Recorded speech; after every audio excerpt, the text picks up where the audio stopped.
Let's go. Right, here we go now. Batman scoop on the mic, mixing the mix on the wheels of steel. This is what I was fucking born to do. Let's go.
Take me away from home. Show me all the places I've never known. I will chase the night, erase all of these broken dreams and flight. I will fly.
Up here,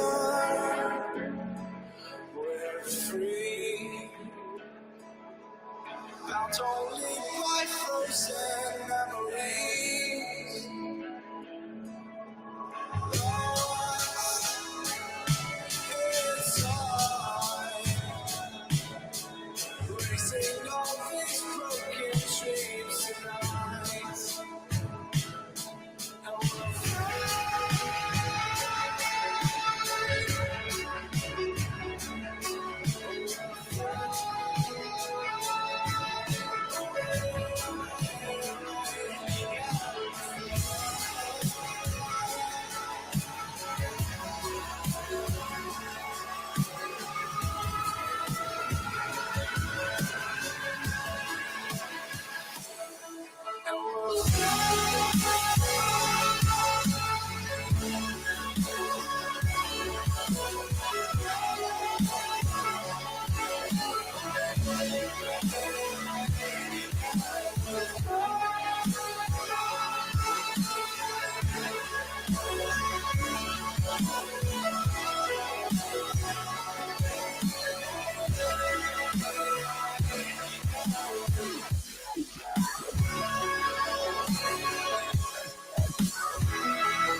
Good morning, everyone.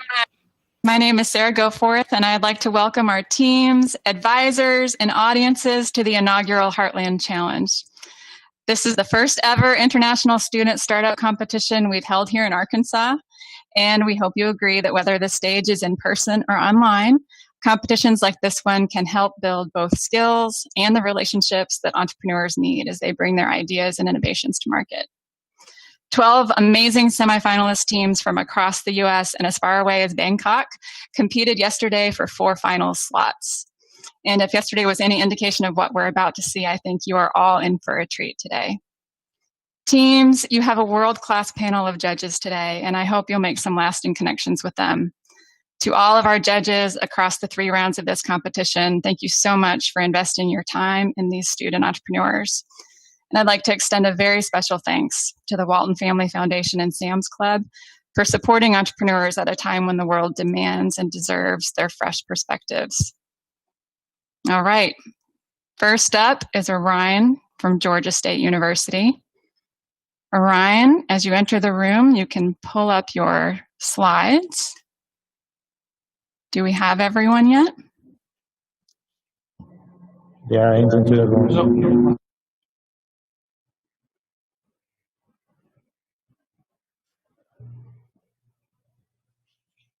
Good morning. Good morning. How you doing? Great. Do we have your whole team? Yep. Okay, great. You can go ahead and pull up your slides. And team, as a reminder, you'll have 15 minutes to present, and you'll be responsible for keeping your own time. I'll let you know when your time is up and you can finish that sentence. Okay. After that, you'll have 20 minutes of Q&A with your judges, which will be moderated by our lead judge, M.K. Marsden. Just as a reminder, when you're not speaking, please mute your mics and know that the chat function should only be used for technical difficulties. It's public. And with that, I'll hand it over to you, MK, to kick off the introductions. Sarah, thank you so much. Good morning, teams. I'm MK Marsden, the lead judge for this year's competition. I want to tell you, I've been an entrepreneur for 35 years, and the thing about being an entrepreneur is our ability to pivot. I just applaud every single one of you and the University of Arkansas for all of the work to sustain this competition and to show up here today. I've successfully led 8 different companies. 2, we made it over $1.5 billion in revenue. I've raised about $100 million for early stage companies. I have an emphasis on women-led businesses. I'm an investor in 2 private equity funds. I believe that entrepreneurship is the great leveler, and I will do everything I can in my power to empower and unleash entrepreneurship. I recently started a scholarship at the University of Ottawa for women who want to study STEM and who want to play hockey.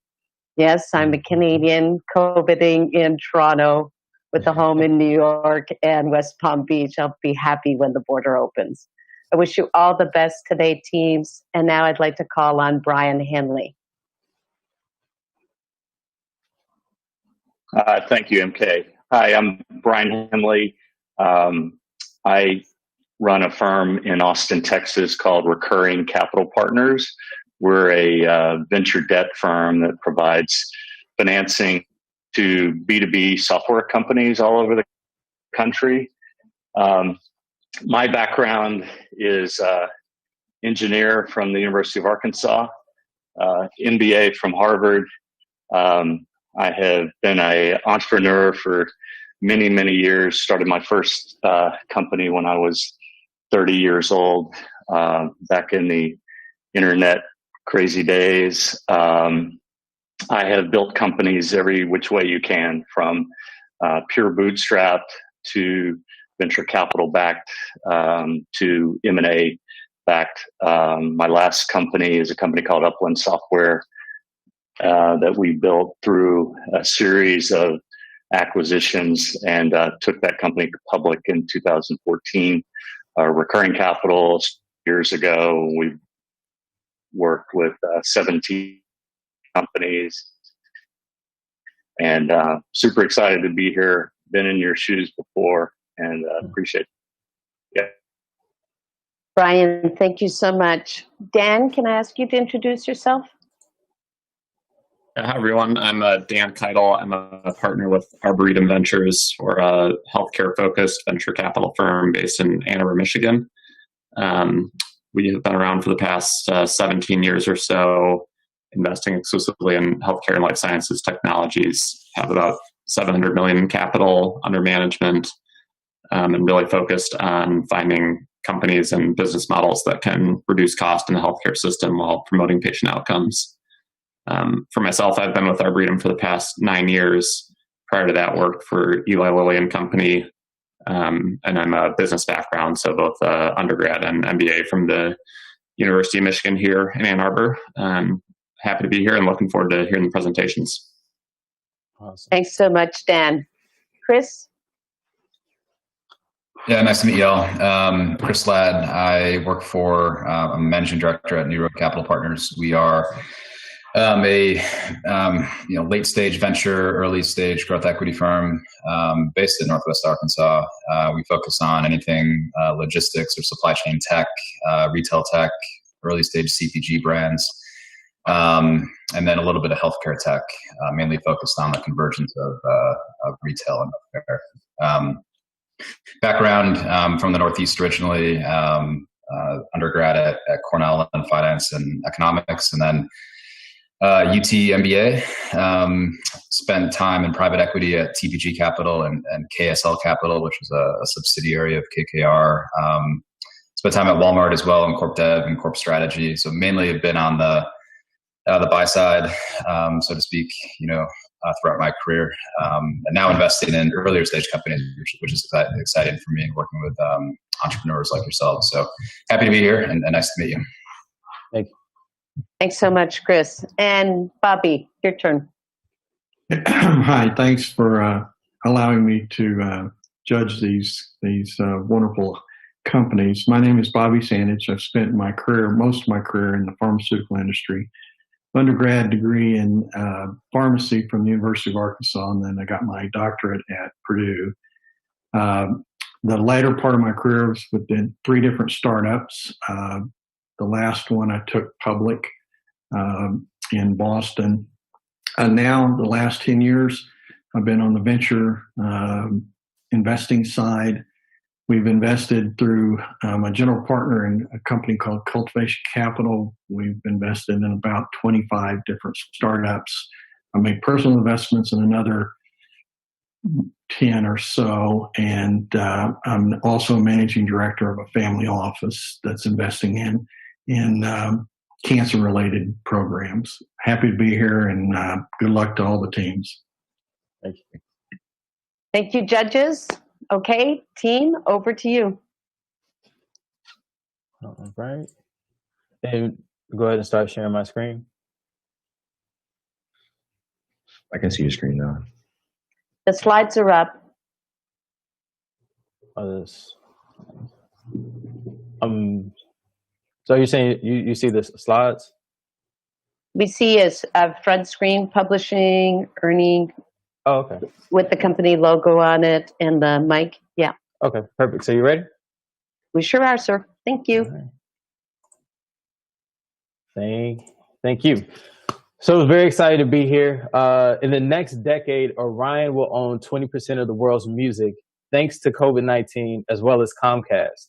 My name is Robert Hatcher. I'm here joined with James Okola, and we're the founders of Orion. Orion is a smart publishing service that is here to eradicate the inefficiencies in the supply chain of music publishing. And the reason why this is important is for people like Daniel Marino. Daniel Marino was a guitar player for Usher and helped him create an incredible song called Bad Girl in 2004. But due to the inefficiencies of the process, his name was left off of the publishing agreement. You can think of publishing agreements almost like equity agreements for songwriters.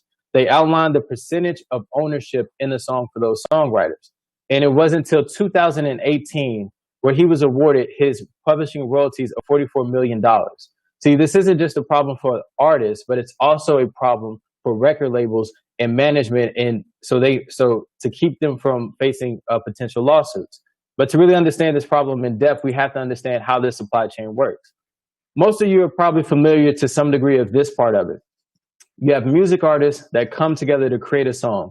Whether you're an independent artist or you're a record label, you market that song and you make money from touring, merchandising, and master recordings. Now, the record label will generally, unless you're a Beyonce, Taylor Swift, or an Usher, they do not like to take on the risk of managing publishing because of the example outlined in the previous slide. So that is the purpose of a publishing company. They take on that risk and they manage the publishing documents, the royalty payments, and they collect royalties for all songwriters. But there's a lot of issues with publishing companies because this entire process is based on manual data entry, which is obviously subjected to human error, missing values, and sometimes duplication of data. And there's also a level of complexity due to multiple channels because as a publishing company, you're managing all the songwriters that are on that song, and then publishing it itself is a little bit complicated. So think about, one of the most famous songs, I Love Rock and Roll, right? The MP3 file of that song is what's called the master recordings, which is collected by the record label. What the publishing collects is what's called the mechanical royalties. This is the lyrics and the composition of the song. And every time that song is publicly performed, streamed, or broadcast live, the publishing company collects 2 royalties for the mechanical as well as performance. And these 2 royalties are collected by 2 different types of agencies. Now, something happened in the past decade that has ballooned this problem to what it is today, and that's streaming. Because today, every single artist can just upload their music to any streaming service, they're completely neglecting the process of actually registering that publishing document before they upload it. And that's a huge problem because if you want to collect your publishing royalty, you collect your royalty from these streaming services. And the big issue and why there's so many lawsuits is the fact that there is no traceability. We can't, once you distribute a song, there is no way to go back and verify, oh, I'm the original creator and this is the original agreement I had amongst my songwriters. And this is where Orion comes into play. We started out as a collaborative platform. You could think of us like a Zoom session with the ability to create music. But what we were able to learn and pivot just a little bit was how our proprietary algorithm can actually analyze the music while it's being recorded in real time to generate a publishing contract automatically. And that identifies all the artists in that recording session. So that way, no artist information will ever be left off of the document. And if there's any type of confusion, we could check our blockchain database to verify where that song came from. So essentially, it's a similar process. Artists come together to record. If you can either record on our application, but we also have a plugin that every user can download to any existing recording application to provide the same service. So once they're finished recording, that song generates a publishing contract. We log a copy of that contract into our blockchain ledger. And as soon as the artist files or distributes their music to the streaming service, this contract automatically gets logged with those royalty collection agencies. So we kind of eliminate the process for the artist to have to worry about, or the publishing company to worry about all the different agencies, and we can just collect those royalties strictly for the artist. And this is extremely important because an artist cannot collect their publishing royalties unless they're signed to a publishing company. But with our tool, and because we're technically a publishing company, we allow every artist to self-manage and publish their music for themselves. Here's a quick demonstration of our product. So as you see, I'm in Atlanta recording with a friend in Chicago. By the end of the recording session, this is, what it looks like on the music side. So you go to where it says contract, and it's been able to populate all of our information from this recording session. It identifies the label, our percentage, and the agreement. At the bottom is a digital signature or a link to this contract for this song to our blockchain database. So what this allows is, just by creating music, I can ensure that my name is properly on the publishing and agreement. And if there's any type of dispute between a label or a manager or a lawyer, you could simply check this database and verify where it came from and who the original owners of this song are. And I'm going to pass it to James, and he can talk to you more about the competition. Thanks, Robert. Our most direct competitor is SongTrust. They're the only other online option that's out there right now for publishing music online. And you can think of them like a legal Zoom for publishing. Our competition also includes traditional publishing companies as well as other blockchain companies like ourselves. But I would like to emphasize the point that separates us from all of our competitors, and that's the fact that we automate the publishing process. The fact that we can automate this process ensures that there's automatically a contract associated with every song that's created on our platform or using our plugin. And this will mean that $2.5 billion will never go unclaimed again. Our second strongest value proposition is the fact that we can prevent the creation of fraudulent documents from ever being created in the first place. So like Robert mentioned earlier, part of the manual process of publishing your agreement means that you're susceptible to entering the wrong type of data, garbage in, garbage out. The fact that we automate this process, this will prevent us from being able to create fraudulent documents. And this is often what trips out a lot of artists or publishing companies or lawyers when it comes to publishing an agreement. Looking at our industry, we have a $9.5 billion market that we can tap into. 50% of the revenue within this industry just comes from 7 states, however, which you've indicated as the blue states. And the thing is, as an artist, if I want to start receiving adequate representation for my music, I need to travel to one of these 7 states, which is where a lot of the big name publishing companies currently reside. But the thing is, once I get there, I'm met with another roadblock. Publishing companies don't sign artists unless we have an established brand for ourselves. And like Robert mentioned earlier, in order to receive my publishing royalties, I need to be signed to a publishing company. This is the market opportunity that Orion has. Music artists that live in these 43 gray states don't currently have strong representation. And because anybody in the world can download our plugin or use our platform to create their own publishing agreements, we have the opportunity to become a market leader for these 43 states. This will give us access to $2.5 billion that these 43 states generate, as well as the $2.5 billion that goes unclaimed every year due to mismanagement, lack of traceability, and inadequate communication between the multiple different channels of the publishing process. Now we're going to get a good head start next month as we start a private round of testing with Dr. Norregard. He's currently a teacher, a music professor at the University of Georgia. On top of that, we'll also be introducing our product to 6 other universities this fall who have agreed to test our MVP in order to increase the amount of collaboration between teachers and students. And we would love to add the University of Arkansas to that list. We've also been negotiating with Comcast to sponsor all the accounts that are created for students and teachers this fall. And this will help Comcast continue to promote their core value of unified connectivity during this pandemic. In addition, we've been talking to A3C, which is the biggest music festival and conference on the East Coast. And we're actually talking to them to potentially host the next conference. In addition to hosting the conference, we'll also be offering an exclusive event that'll be hosted by producers that have worked with the likes of T.I., Drake, and Future.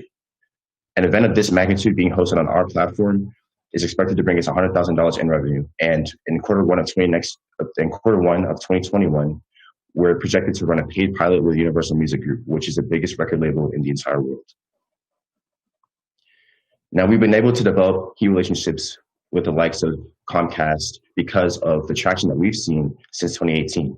Back in 2018, we attended A3C to test the value proposition of remote collaboration, which was the basis for our initial idea for this product. From that test, we were able to raise $3,000 in just 3 hours. And in the past 3 months, due to COVID-19, we've seen an additional 2,000 signups for our platform. Back in 2019, we went through Comcast Accelerator program. And as a result, they became a minority stakeholder in our company. And it was through talking with the C-level executives at Comcast where we were able to determine not only how our platform could solve the issue of collaboration amongst music artists, but how it could solve a bigger issue with the music publishing supply chain. And to date, we've been able to accumulate multiple key partnerships with the likes of Spinrilla, which is the biggest music distribution platform for mixtapes in the world, as well as A3C and Comcast. And now I'd like to turn it back to Robert, who's going to talk about our business model and how we can make money. So you can think of our business model as traditional SaaS companies. We charge $20 a month for independent artists, and we charge $10 a month for students to basically store and run all of the computation and store all their audio files in their dashboard. And on the back end, we take a commission of 20% of the publishing royalty. Unless you're an artist that's signed to a record label, then there won't be any type of subscription model, and we only take 10%. And the reason why is because we only project that 30% of our demographic is going to make a substantial amount of money from the publishing revenue. And the subscription model is a way for us to monetize the other 70%. And when it comes to our unit of economics, in the rows to your left highlighted in blue is basically the demographic that will generate the publishing royalty. The first row of the vinyl represents artists that are signed to a label. And the second row represents artists that are touring independent artists. And then the third row, it represents independent local artists. And in the first column, this is the amount of projection of how many songs this demographic will drop a year, and the amount of streams per song that this user will accumulate from that song, as well as the amount of revenue per month. And streaming, as I'm pretty sure you know, has a exponential growth where it starts off really high for anywhere between 12 to 28 weeks, and then you start to see a decline. And that's important because we basically get paid from streaming. When it comes to collecting that mechanical royalty, we collect 6 cents per 100 streams. And when it comes to the performance royalty, it's 8 cents per 100 streams. Now, when it comes to our financial forecast, our COGS include server hosting, computational costs to continue to run the algorithms, app maintenance and development, as well as customer support. It'll take us 18 months to break even. We're currently raising a $2 million seed round to cover those 18 months because we want to take our team from 4 to 7 and to cover the salaries, as well as 30% spent on marketing and another 30% for a contingency fund for things that we may not be able to see coming. The incredible opportunity that we have, most SaaS companies see anywhere between 80 to 85% in their gross margins. We can, because of the industry that we're in, we believe we can grow that to 91%. And that is basically because publishing royalties are a perpetuity that costs us nothing to continue to collect revenue for that song. And we have an incredible advantage over traditional publishing companies.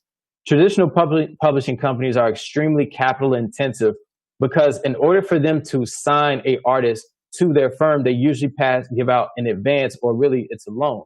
And the average contract is about $200,000. So when you think about one of the biggest publishing firms is a firm called Cobalt in California that has a roster of 200 artists. They've paid $40 million just to sign those artists. And they take 50% of all of their publishing. The great thing about us is we're not signing any artists. This industry has traditionally been ran by service firms. Because we're a technology firm and has a plugin that can be downloaded to any artist, basically we're allowing every artist to self-manage their own publishing, and we're only taking 20%. Now, when it comes to our team, we have over 20 years experience in the industry. We host degrees such as MBAs, MSAs, and PhDs in computer science and data analytics. I do about 50% of the business development as well as the web development. James manages the operations and the marketing. Pinar manages the analytics and the algorithms that we're creating. And Giovanni architects both the web development as well as the analytics. I think the thing that we're probably missing the most on a day-to-day basis is somebody with an extensive knowledge in terms of entertainment law and when it comes to publishing. And that's where our advisor comes in. Bernie Watkins is a world-renowned entertainment lawyer. Her clients include Chris Brown and P. Diddy. Our biggest advocate in the Comcast building is Bill Connors. He happens to be the president of Comcast Central Division. Steve Jones is the A&R, or was a former A&R for AC/DC, and has been the CEO of Brash record labels for the past 30 years. Looking for the first place prize of $50,000 so we can have full hands on deck for Dr. No Regards class this summer and lead us to the fall so we can get to $120,000 in sales, the paid pilot with Universal, and raise a seed round of $2 million. When it comes to potential exits, because we have such a relationship with Universal, we believe we could create a bid war between the major record labels. But the most likely scenario is with the streaming services. They're horrible when it comes to paying artists on the back end, even though they collect the streaming revenue. An acquisition for us, that will allow a vertical integration for them to manage both sides of the industry. And when it comes, that's time. Thank you so much for your time. Last line.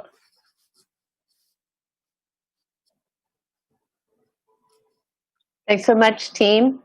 Brian, can I turn it over to you to ask a couple of the first questions? We have to remember to unmute.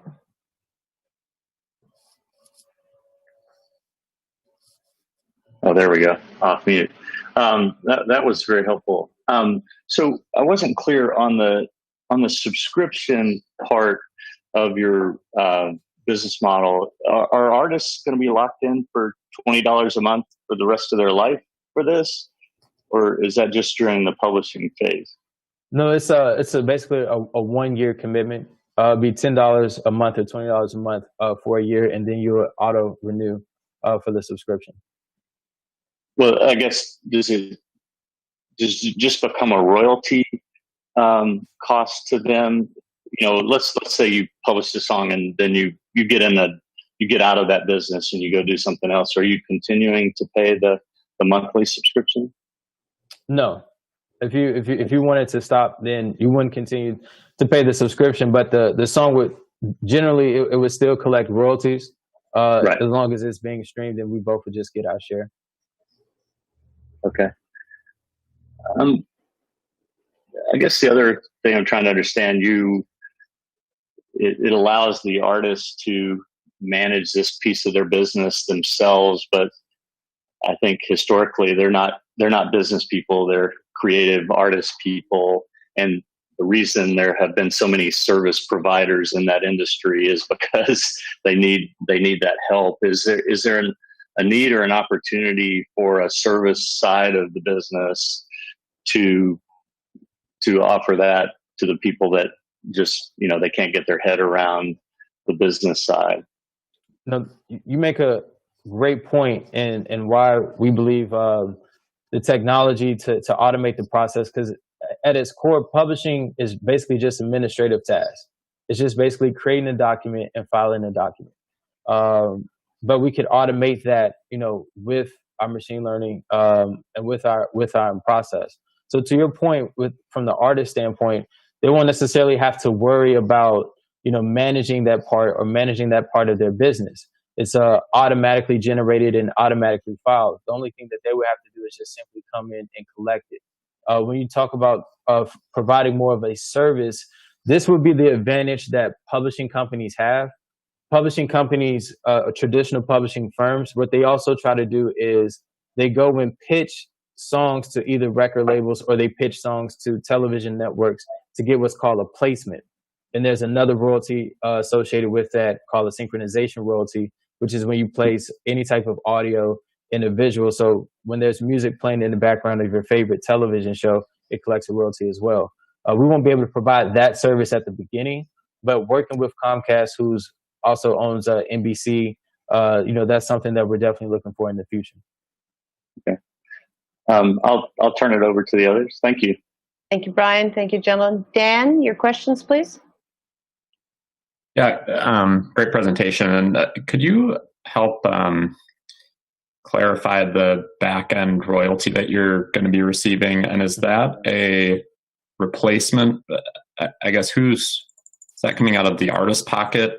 And is that a replacement for an existing commission that they're paying, or is that a new commission and sort of the reason is that it's protection for them?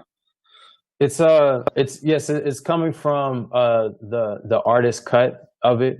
The traditional market is that, like I said, the traditional publishing companies will take 50% of their publishing. So the way that it works is you sign your documents, or you sign to a publishing company. They register these documents with these two different agencies to collect these two different types of royalties. So every time this song is streamed for the performance rights, it collects 8 cents per 100 streams, and then the Harry Fox agency for the mechanical royalties collects 6 cents per 100 streams. And then the artist usually gets 50% of those royalties. Now, today, most of the artists are not getting that because they're kind of neglecting this process because they're just uploading music without actually registering the document or the publishing first. So they're actually missing most of this, about 150% of their publishing, and the other 50% that they're collecting is from the master recording. So most artists know that they're not getting all their publishing. They're unaware in terms of how to get it. And if you sign with the traditional route in terms of going with a traditional publisher, then you're only going to get 50% versus we're saying, hey, we're going to allow you to get 80%. We're just going to take 20. Okay, that's helpful. And you mentioned upfront that part of the reason the labels don't want to do publishing is because of the risk that comes with that. Is there risk that you're taking on by sort of serving as a quasi-publishing company, or do you think that you've eliminated that just through the technology? Yeah, so we've eliminated that through the technology. Okay. I'll turn it over to others. Thanks. Thank you, Dan. Chris, your questions? Yeah. Well, thanks. That was a great presentation. I'm just curious on the publishing side, what's going to be the response from the publishers as you kind of try to, kind of cut them out? Have you had any response yet, or any interest, to partner or acquire at this point? That's actually the irony of it, because in this, with what we're offering, those are the people that we're planning to try to cut out, that middleman. What I found, ironic was the last time I was able to pitch this, a very prominent independent publisher actually reached out to me because he said, we would like to use this to deal with some of those inaccuracies, and it could help us as well. And, I never actually thought about it to that point to partner with those publishing companies. And now I'm, starting to have those conversations to see if there's some type of synergy that, we could, license with them or work with them. Yeah. That, it goes back to the kind of the go-to-market. It's my second question on go-to-market strategy, and then also managing churn and marketing spend and just being capital efficient. If you go B2B, tends to be more capital efficient. You have less churn, right? Generally more profitable. And so just curious what you've seen regarding churn so far, given it is, a kind of a lower ARR or MRR, right, per client. And then as you look forward, you just mentioned with the publisher, is that part of the go-to-market strategy now, or at least contemplating that going forward? Yes, the go-to-market strategy is definitely to reach the artists through businesses. So the big fish that we kind of have in our go-to-market strategy is obviously working with Comcast and via Universal, because the goal is to have Universal mandate this technology for their artists. And the second part is working with platforms like the A3C, which are the biggest, music festival and conference on the East Coast, and who have a whole bunch of artists. So we're really attacking festivals, but our biggest way into the market is attacking independent record labels. That's kind of the smallest barrier to entry, and people who will mandate and, like you said, eliminate a high churn rate, because it saves them from that risk of possibly being sued. And then we have the consumer side, which we're going to promote it out there, but for us, it's actually going through that B2B route. I guess you could say we're B2B and B2C, but working with those independent labels as well as the major record labels. Okay, thank you. Thanks, Chris. Bobby? Hi, great presentation. It's very, very nicely done, very thorough. I think I missed, how many did you say artists that you'd have to sign before you broke even? Well, how many artists we would have to sign? I didn't say. I said our break even projection is 18 months. In terms of how many artists that is, I think that is around maybe less than 2,000. Less than 2,000. And how many do you have signed up so far? Well, we currently have only ran a private beta with 30 users. What we're doing with Dr. No Regard's class, literally next month, is we're using his class almost like a guinea pig. So he has 300 users or 300 students, which we plan to have 9,000 recording sessions. And what we're doing is using that class to actually optimize the efficiencies in our models and our algorithms before we actually go to market in the fall and bring on the universities, 6 universities as clients. Okay, so now I'm going to ask you a couple of traditional VC questions. So how much money have you raised to date, and how much is the $2 million seed fund? What's your pre-money valuation on that raise? So we've to date we've raised $75,000. Most of it's coming through competitions, bootstrapping, and the $2 million is a convertible note. Oh, so no, okay. Thank you. Mm-hmm. Thank you, Bobby.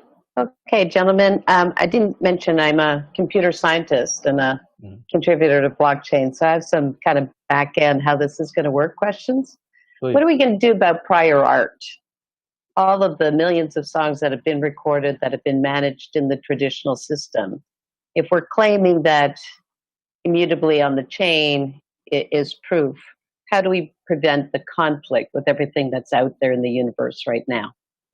Well, I think that's an incredible question and something that we're not equipped to tackle.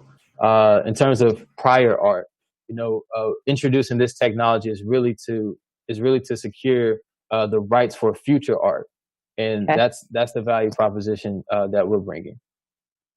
Okay. Then I look at your costing model. Mm-hmm. Where are you hosting this? Because music storage is substantial. So if I'm out recording, I'm a student, I'm out recording thousands of songs, and you're charging me $10 a month. What are you projecting as the storage cost on all of this? I think to get in the details, I believe it's $24. I forget, maybe for half a gig or a third of a gig. But I think what for us, we're basically be able to transfer information. We know that artists are going to want to use our collaborative application, which is where the audio files are being stored, especially during COVID-19 because of the efficiencies remotely. But we believe that the plugin that will be able to download it for every artist is going to be a much more scalable and much more efficient product because artists can use it to any existing recording application. And by downloading that plugin, basically we're just collecting data. In that route, we won't necessarily be collecting audio files. We'll just be transferring the data to automate and create the publishing contract. So the blockchain takes a lot of processing power, right? And the longer the chain gets and the more we have on the chain, the slower it gets and the more computational power we need. Yep. I think your costing model based on your plan could be a little bit low as you succeed. Yep. The only thing I would say in response to that is, we're not using Ethereum or I can't think of the most famous blockchain that's out there. Bitcoin, because of the mining process. So we're basically just using it specifically just for a ledger standpoint to kind of eliminate some of those computational costs. Okay, great. Gentlemen, do we have any additional questions for the team? Yes, Bobby? So, Robert and James, so what is it that keeps you up at night? What about this company and the business that you worry about late at night? Well, I'll start and I'll let James end it since I've been talking so much. For me, it's really getting ready for this pilot with Dr. No Regard. This is an incredible opportunity.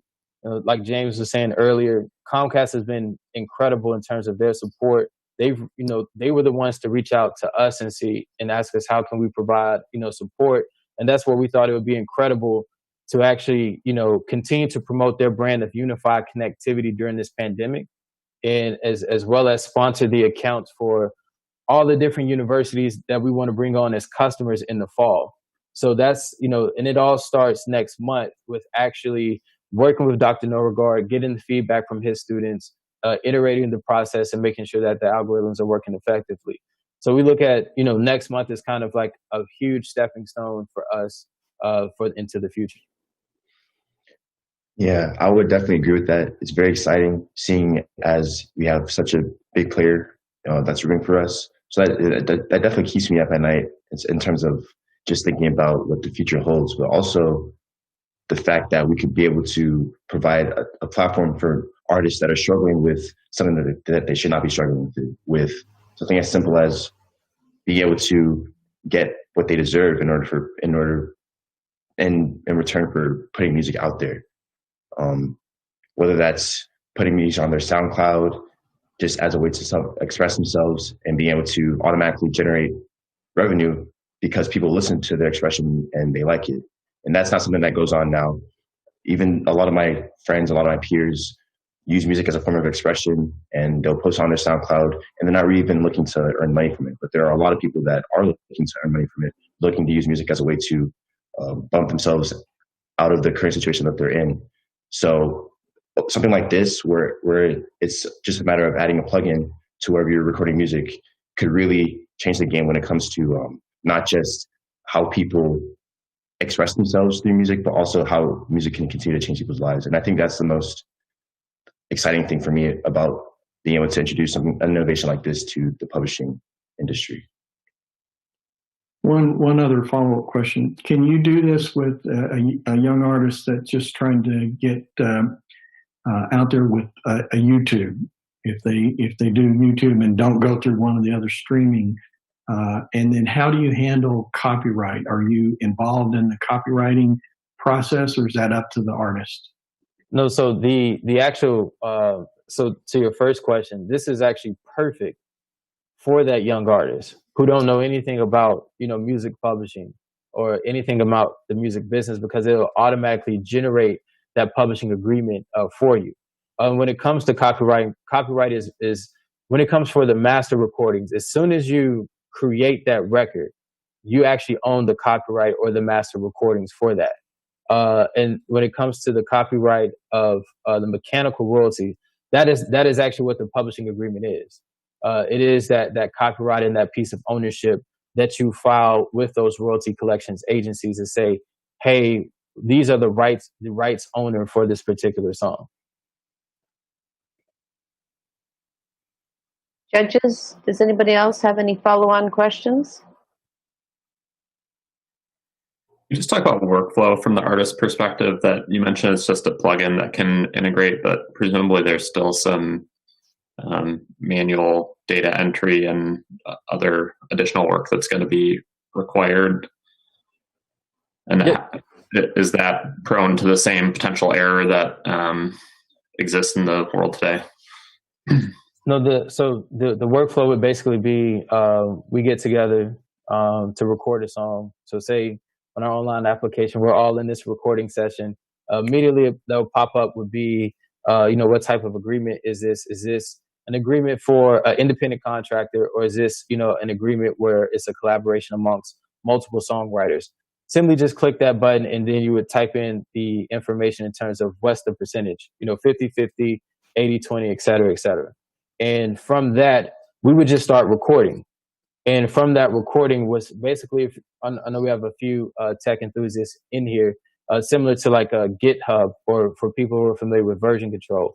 Basically, we're just collecting data at different intervals of the recording session and logging that information on the ledger that's verifying, one, all of our involvement in the song, as well as that publishing contract. So once the song is actually finished, we all have a contract, and it also has the record, a proof of record of all the activity that is gone into that ledger. From the artist standpoint, the only thing that I have to do is after I fill out those fields is I literally just file my song or distribute my song to the streaming service.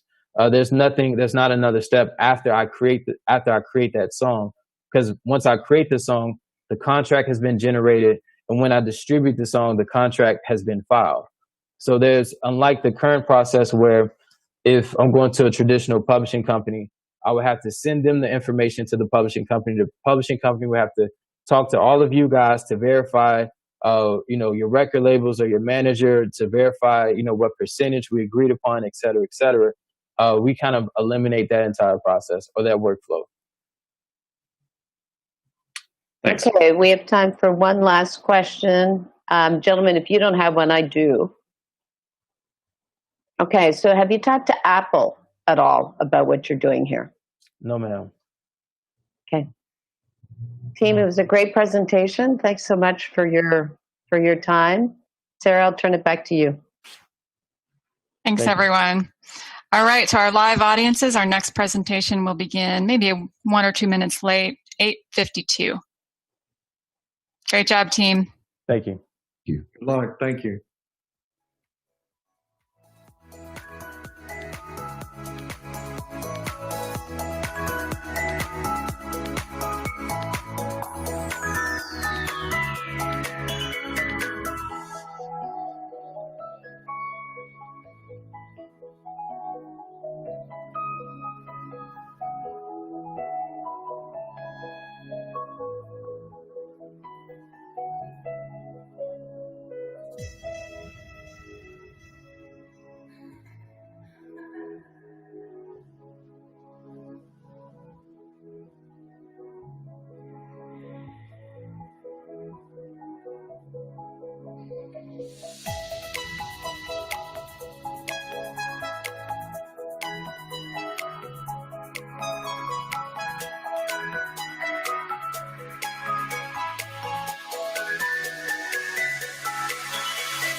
Crawl around, searching for higher ground.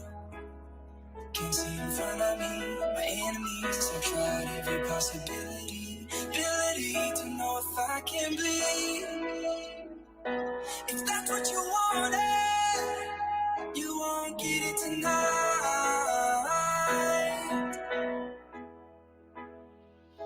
'Cause I can fly, I can fly.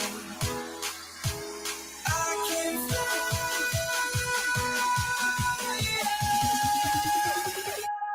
I can fly.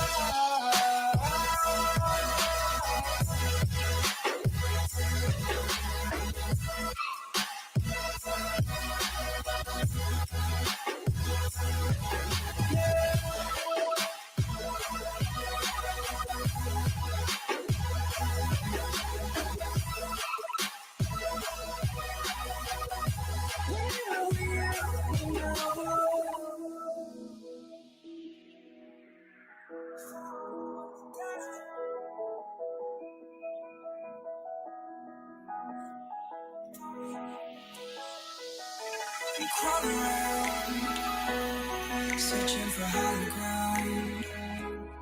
Can't see in front of me, my enemies. I've tried every possibility, ability to know if I can bleed. If that's what you wanted, you won't get it tonight.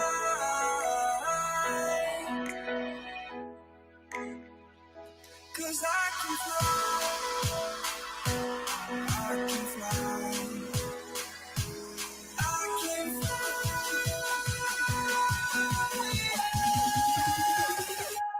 I can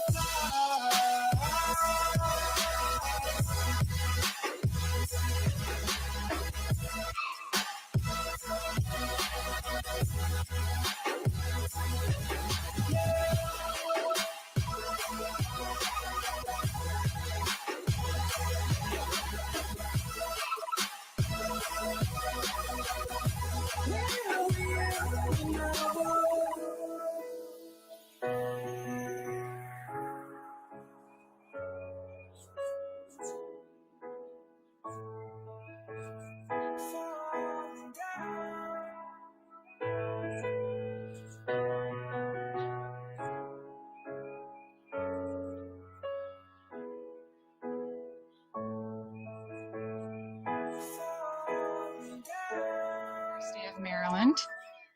As a reminder, team, you have 15 minutes to present, and I'll let you know when your time is up. After that, you'll have 20 minutes of Q&A with your judges, which will be moderated by our lead judge, MK Marsden. As a reminder, when you're not speaking, please mute your mics, and as you know, the chat function should only be used for technical difficulties. With that, I'll hand it over to you, MK, to kick off the judge introductions.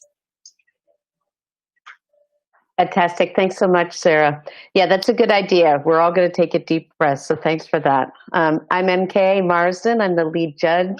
I've been judging the business plan competition since its onset in the 80s. I'm a computer scientist, 8-time serial entrepreneur, and I'm just delighted to be here. I really appreciate the pivot that you guys have had to make to be able to compete and to go with Zoom and online. So all the best today. Now I'll turn it over to Brian, please. Hi, my name is Brian Henley. I'm managing partner of Recurring Capital Partners, a venture debt firm out of Austin, Texas, working with B2B SaaS companies. Thank you. Thanks, Brian. Dan? Hi, I'm Dan Keitel, partner with Arboretum Ventures. We're a healthcare and life sciences venture fund based in Ann Arbor, Michigan. Looking forward to hearing the presentation today. Thanks, Dan. Chris? Chris, I think you're on mute. Wow, it's just like all the funny videos. Sorry, Chris Ladd. I'm managing director at New Road Capital Partners. We are a early stage growth equity fund based in Northwest Arkansas. Thanks, Chris. Bobby? I'm Bobby Sandage. I'm a general partner of Cultivation Capital, a life science venture fund in St. Louis, and a managing director of a family office focused on investing in cancer-related programs. Fantastic. Thank you. So Dan and Kelsey, we'll turn it to you now. Good luck.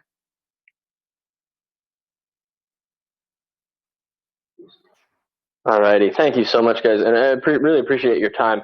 Unfortunately, our clicker's having a little bit of a malfunction right now, so forgive us. We might have to be manually do it on the keyboard, so my apologies on that front. But we do appreciate all of your time today, and of course the wonderful opportunity for the Heartland competition. We're extremely lucky, and we can't wait. So thank you. Okay. All righty. And I'm Dan Fusich. And I'm Kelsey Abernathy. And we are the co-founders of Alginair, and we help people grow algae so that they can live better.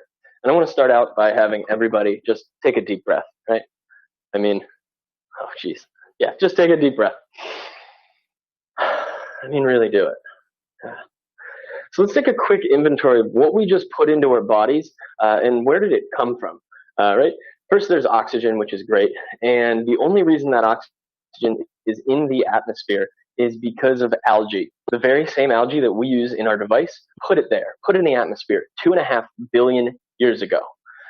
There's also carbon dioxide, which isn't so great. And since you're indoors, and I know that you're trapped indoors right now, the carbon dioxide levels can be 2 to 3 times higher than what is naturally occurring outside. And that's detrimental to your health. It causes cognitive impairment and it causes respiratory problems at a time when, frankly, respiratory health has never been more important. And currently, the state of the art for building ventilation is doing just barely enough. They're letting in as little air as possible to just barely prevent you from getting sick. And it's all to save a few bucks on the bottom line and to slap LEED certification on the side of their building. But at Alginair, we think that there's a better way. And that's why we made the Arium.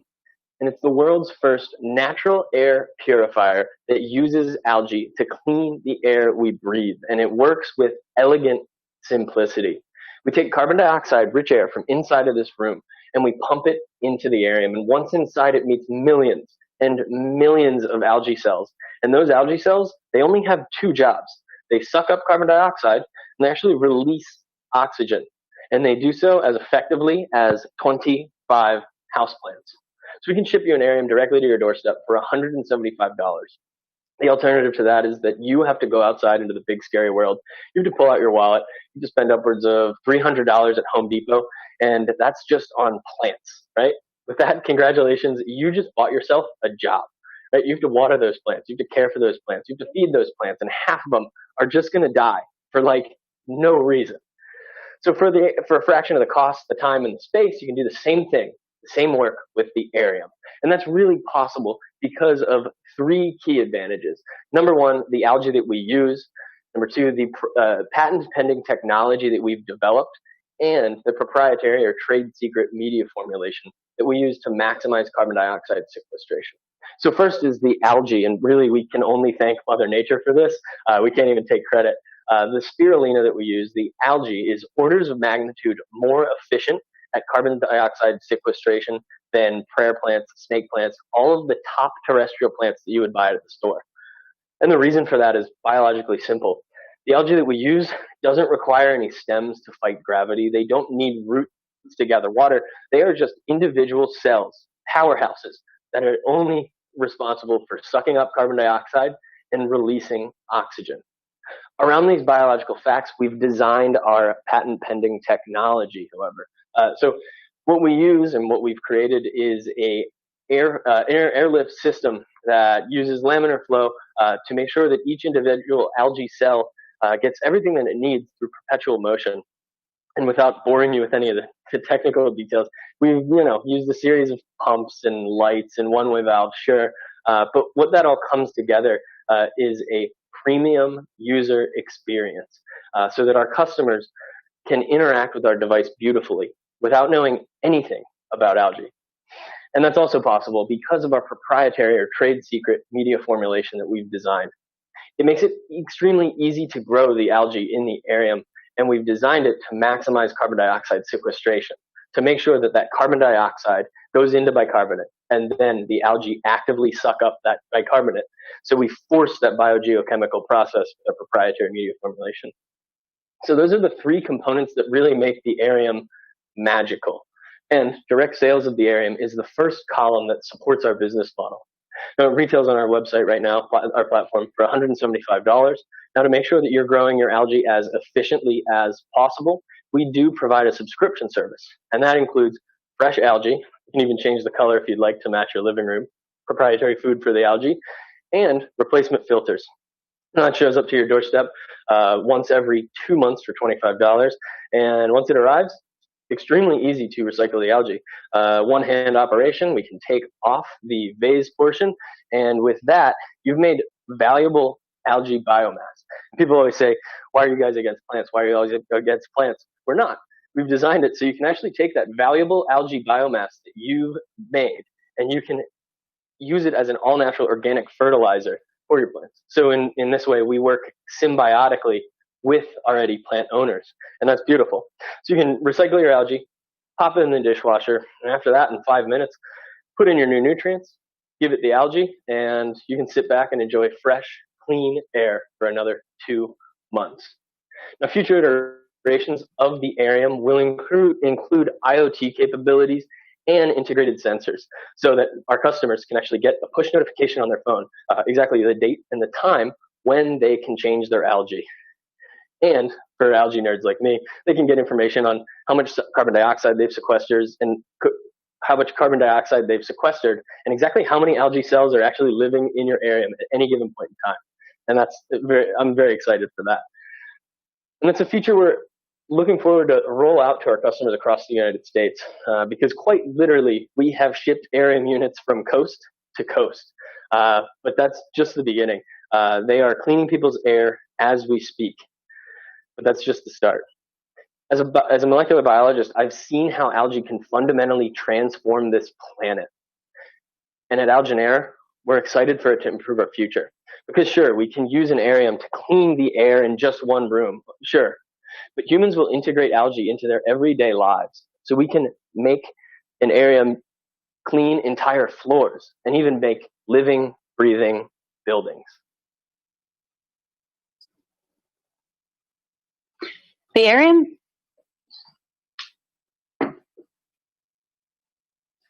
is part of the $4.7 billion smart air purifier market. An emerging segment of this market space is natural air purifiers, which sits at the intersection of HEPA filters, a $700 million US market, and indoor gardening, a $500 million US market. Since this is a relatively new space, there's limited market data available. However, 2 other natural air purifier companies have raised over $2 million in funding, indicating the strong potential for investment as well as growth. We believe that with scale production of the aquarium, as well as applications of the technology used in the aquarium, we can capture $100 million of this market space as we lead the way in developing algal air purification. Since this is a relatively new market, we wanted to determine who our customers were and what their pain points were. So in the fall of 2018, we went through the NSF I-Core Customer Discovery Program and identified 2 target customers. The first is millennials who are purchasing plants to improve their indoor air quality. There's over 5 million new millennial indoor gardeners every year. The second is mothers aged 35 to 45 who consider indoor air quality a top safety concern. There's 21 million mothers who fall into this age bracket in the United States alone. And orders from our pre-sales as well as our current sales reflect these target customers. Our largest demographic is women in their 40s, followed by female millennials, and then men in their 40s and 50s. We've taken a fairly conservative approach to marketing to our customers, spending less than $2,000 on our pre-sale campaign. This was a strategic decision in order to gather market data that we could use to formulate a plan moving forward. We have since partnered with Phil Masiello at Crunch Growth, an e-commerce marketing firm, and our marketing mentor, Lisa Lloyd, to develop a 3-tiered strategy that we are going to roll out over the next few months. The first phase is a large PR approach that will emphasize not only the importance of indoor air quality, but the power of algae and how algae is going to be a part of our future. Next, we'll take the data we gathered during our pre-sales and use it to make targeted campaigns on the social media platforms that we know our users are accessing. And finally, we are ready to roll out our product on platforms other than our website, including Amazon and Google Shopping, as we've now reached a point in manufacturing where we believe we can meet the demand we'll receive from those websites. We're attractive to our customers because of our competitive advantages. So traditional air filters can remove particulate matter. This means dust, mold, and bacteria, but they cannot remove carbon dioxide. Meanwhile, plants, which millennials are already using to remove carbon dioxide, are orders of magnitude less efficient, more costly and time-consuming, and they don't do anything about particulate matter. There are other natural air purifiers on the market. Most of them are plant-based, and the ones that are algae-based are often too large and too expensive for your average consumer to have in their home. The Arium does both. It has an inline filter that is 0.22 microns, which is superior to HEPA standards, and it can reduce the carbon dioxide in a standard 10 by 12 room by up to 50%. We launched pre-sales in late fall of 2019 and already have customers across the country. With improved manufacturing and economies of scale, we believe we can grow 100-fold over the next 5 years from 500 units annually to 50,000 units. And in doing so, we can reduce our cost of goods. We currently retail the Arium for $175. We can make it, package it, and ship it for $96, giving us a 45% profit margin. We're in the process of upgrading our electronics to a custom printed circuit board, which will not only enable us to make a better product faster, it'll also reduce our cost of goods by $10 per unit and reduce some of our packaging costs to give us a 54% profit margin. By 2022, we expect to make the shift of all parts of the Arium to be made by injection molding manufacturing rather than hand-poured silicone molds. This will dramatically decrease our cost of goods and give us a 71% profit margin. As for the Arium subscription, as we continue to scale production of algae as well as media formulation, we can reduce our cost of goods there. And as we tailor our packaging to and shipping costs, we can reduce cost of goods there to give us a 70% profit margin as well. This fall, we are looking for a $500,000 investment at 20% equity, although the exact terms will be determined between us and the investors. And this will be used first for product development, including the large switch to injection molding manufacturing, the integration of the IoT sensors, and research and development for future iterations. The other $200,000 will go toward the marketing strategy outlined above, and $50,000 for each of the co-founders for the 1-year salary. We make this ask based on our projected valuations. At the end of 2020, we project Algenera will be worth roughly $300,000. However, with rapid growth and improved manufacturing, by 2022, we'll reach a $4 million valuation, and by 2024, a $26.7 million valuation. Now, this is solely based on production and sales of the Arium and subscription service. It doesn't include other technologies and applications, as well as scaled development that we could do. The team that brought this product to market is Dan and myself. We are both PhD candidates whose research focuses on algae and aquaculture, respectively. And we plan to go full-time when we graduate later this year. We are also Radcliffe Environmental Entrepreneurial Fellows, a program that teaches scientists the business side of science. And we've built this company completely from scratch. We have done all of the design and prototyping in-house, and we have raised over $70,000 in non-equity, non-dilutive funding. But we know we have weaknesses. And so we have a team of advisors and mentors who have helped us every step of the way. And in the next year or two, we plan to make our first strategic hire, which would be a chief financial officer with a strong business background in order to lead the business development forward. We have partnered with 2 great Maryland companies, American Bully Manufacturing and Arnold Packaging, to manufacture, assemble, package, and ship our product. And we've also worked with other local companies, such as The Hotel at College Park, where we plan to do a pilot study later this fall. This will be an excellent opportunity for us to gather real-world data on the product, as hotels consistently have some of the highest CO2 concentrations of any building.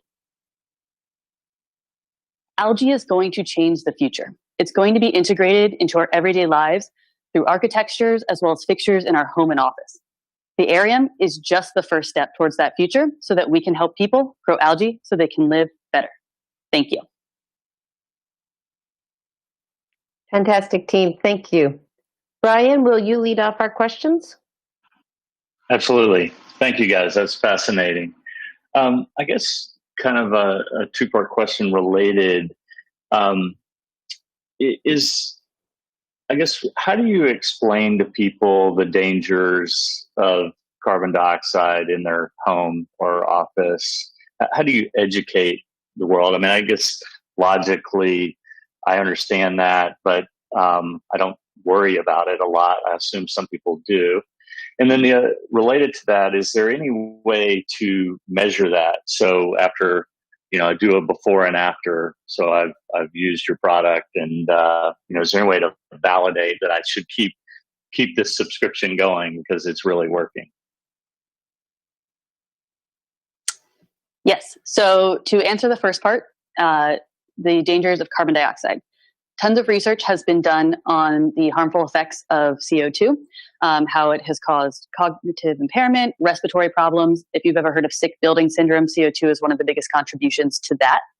And as part of our marketing campaign, that big PR push is going to be a great opportunity to educate our consumers on this problem, especially at a time when we are spending 90% of our days trapped indoors.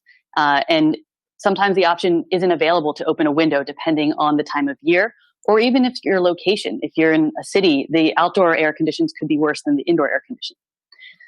And the second part of your question is, how do we measure that? So we have a CO2 meter. You can buy a basic model for around $100, $200, and you can go all the way up to $1,000 more complex model. And we've taken it to everywhere from homes, office buildings, conference centers, and measured that CO2 as we've gathered data while developing the product. And you can actually see from our lab tests where we've pumped in CO2 just to a sealed container and watch the Arium reduce that concentration. And this is partly why we're excited about the project at the hotel this fall, because it'll give us that real world data where we can put it in those hotel rooms and monitor that fluctuation in CO2 levels and see the response.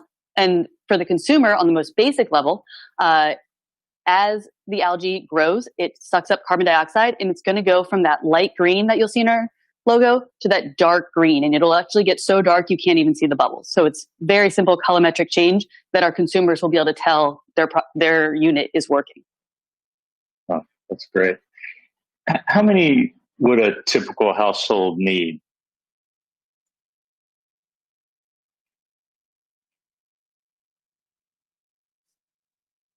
Sorry, we're kind of juggling the mute buttons here, so forgive us. Appreciate the patience. So for a single Arium, right now this scale is designed for a 10 by 12 room. So you would want to place it in your most carbon concentrated room, very popular in bedrooms, but your high traffic areas. So your living room, perhaps your bedroom. So one per room is a safe estimate, one every 10 by 12 room. So you would have the option to have multiple Ariums in your home, and that would only increase your results or improve your results. That being said, we are looking into adding a savings bundle. So if you were to sign up for your subscriptions for 2 or 3, you get a 10-15% savings on that $25 per 2 months. So we really encourage people to have as many Ariums as possible and as many subscriptions, and we want to help people make it as affordable as possible. Great. Thanks, Brian. Dan, your questions? Yeah, thanks for the presentation. Could you talk a bit more about sort of the long-term commercial plan? And you talked about some of your initial go-to-market market segmentation for consumers, but you also have the pilot with the hotel. And longer term, do you see this being driven more by the consumer segment or by the sort of enterprise clients like hotels and offices? So long term, we would expect it to be more enterprise clients. And our strategy in this is that the Arium is a great way to introduce consumers to having algae in their home. No one's ever built a product that allows someone to easily grow algae knowing nothing about it in their home before. So this is a great way to enter the market. But longer term, we're looking to scale up. And that's where the idea of being able to clean an entire floor and even a building and integrating this technology into HVAC systems. So the way that would appear would be either walking into a hotel lobby and seeing a massive installation that's also cleaning the whole building, or same with an office building, or even having it integrated in the fact that you would never even see the algae part. And just one question on the financials. So for the consumer segment, you talked about the opportunity for gross margin improvement. Have you built in a retail margin, assuming that not all this is going to be direct sales? So the Arium will never, based on our current plan, it's never projected to be sold in a retail brick and mortar store. And part of the reason for that is that we are dealing with a live organism here. And that needs to be shipped separately. And so on our end, shipping it from e-commerce is the platform we chose to do that. In terms of switching to platforms like Amazon, moving forward, we're going to start with the basic model where it's 99 cents per listing, moving forward to the, I believe it's $50 a month for the storefront, but we're still the one shipping that product. And so that's been built into our platform of cost of goods there. Okay, thanks. Thank you, Dan. Chris, your questions?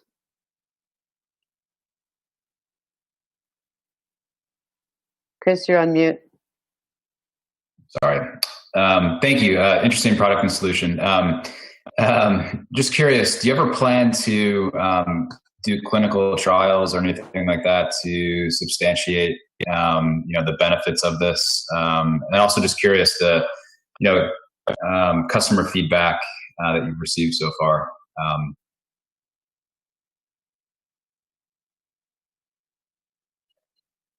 Hey there. Yes, absolutely. Thank you for the question. Well, all of the questions as well. But yes. So clinical trials are something that we're interested in the longer term, especially with HVAC manufacturers. So what's really exciting about that is that we love data and we love to see the carbon dioxide reduction. So clinical trials, so that we could actually make the claims about oxygen production and carbon dioxide reduction, are extremely important. Right now, as we've gotten the bootstrapping model, that's not something we're interested in taking that liability on making any substantive claims, especially with any federal regulatory agencies. But that's something we're looking forward to in the future down the line. As far as customer feedback, we love hearing from our customers, and the majority of it is just them loving the Arium in their home, them looking at it adding a conversation piece. And what's even better is when they say, like, we really can feel the difference. Those are the best emails that we get. And obviously that always makes my day better. From the not so great customer feedback, that's really given us the opportunity to iteratively improve our product. So the products that left our manufacturer just a few months ago, are a little different, or have different features than the products that we shipped out last week. So we are continually making improvements to the Arium based on that customer feedback that we get. And actually, to be quite frank, we've shipped smaller, improved components to our customers at no charge, just to make sure that the person that bought it a few months ago has the top performing Arium that we can possibly produce. So I hope that answered your question. Feel free to follow up if not. Yeah, it's helpful. And then regarding the cost of the unit, I think the price in there was $175, but what does it cost to manufacture now? And then at scale, what are you projecting? Because we invest in early stage CPG brands, and it could be even in healthcare or OTC. We'd want to, our specialty is taking a product that's doing well online or doing well in a natural channel, for instance, and then helping it scale in Walmart or Target. That's where our specialty comes in. And so we're focused on areas of the box. Health and wellness is one of them. This is an interesting product. So I'm just curious, how do you make it affordable to the mass channel eventually? Or is that even in your plans? Yes. Let me flip to our slide. Okay. So The Arium retails for $175, and this was a price point we picked based on research of other natural air purifiers and traditional air filters. The average purifier in the market is around $200. So we wanted to be below that price point because we had the subscription service. We can currently manufacture the product, package it, and ship it for $96. If you just look at the plain cost of goods, it's about $75 just in making the product. And we offer free shipping, which is why you have the higher shipping costs on our end. By the end of 2020, that cost will drop down to $80. We already have our manufacturing team working on this custom printed circuit board, and then later on dropping down to $50 when we go from these hand poured silicone molds. Each piece is individually poured to that injection molding manufacturing, and that's part of the reason we need the investment, because there's a large upfront cost in doing so. By decreasing that price point to $50 for our cost of goods, that would enable us to be very flexible with different versions of the Arium. You could have a baseline model that could potentially retail for closer to that $150, $125 price point for your average consumer. And it also allows us to integrate the sensors that we want to set and keep that price point at $175 for a more advanced model for people who are looking for that app integration that's telling them exactly when they need to change their algae, what their CO2 pullout is. And so that's why we like that. So it gives us a lot of flexibility in different models, which is what we see coming out in the future. We also, as you see, it's a white base right now. The idea would be have multiple options, a bamboo base, a brushed metal. It's a functional home decor. Okay. Thank you. Thank you, Chris. Bobby, your questions, please. Yeah. So tell me about the moving parts in it and how long the devices plan to last before you have to replace it.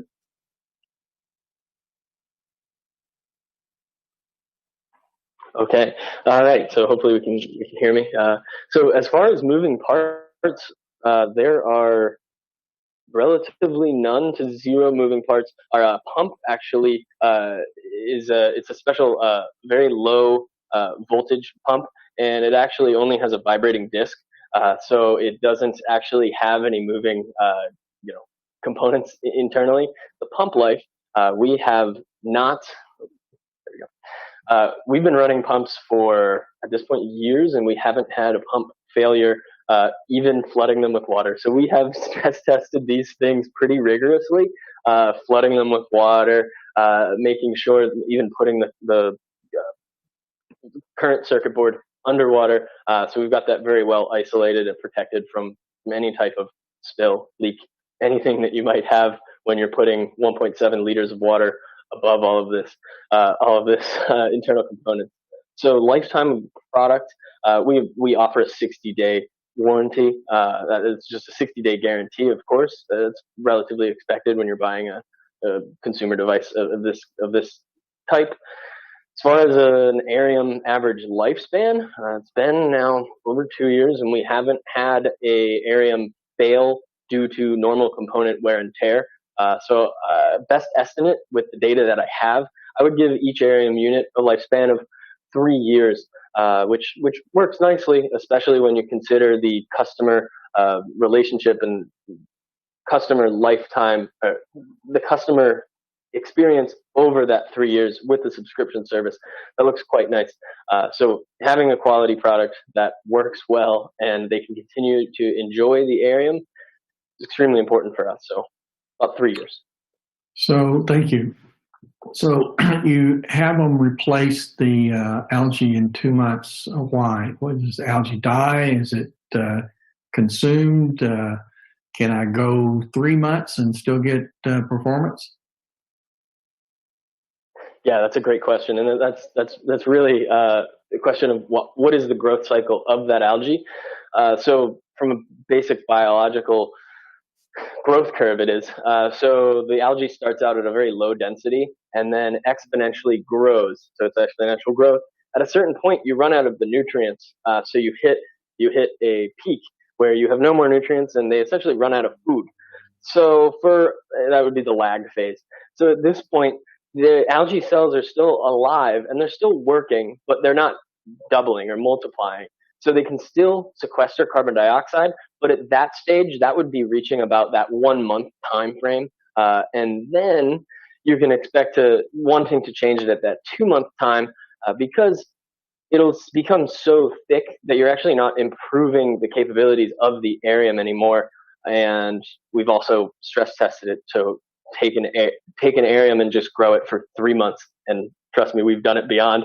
And the actual Arium or the algae inside doesn't get moldy. It doesn't get brown. It doesn't get smelly, which is a very, very pleasant surprise on our end. We've had them growing for over like 6 months, some of these things. So you can have it grow longer, but you do get a reduction in that carbon dioxide sequestration. And 2 more questions. Where's your source of algae? So we work with a company called Suncoast Marine. They're located down in Florida, and they grow large batch cultures. Currently, our algae on the market is spirulina, and we have that shipped to our office, and then we grow it in our Arium unit and distribute it to our customers from there. We have an agreement worked out with the founder, Charles, and once we hit a point where we can no longer meet the demand of distributing to our customers, he will be able to take over and distribute the algae from down there. He also offers other strains of algae, such as chlorella, that we would be looking to branch out into to give our consumers multiple options. And one last question. So how do you refill it? Does the top come off, or is the whole unit in 2 months? What do you get? Sorry, I was scrambling for my headphones. Yeah, so the top does come off very easily.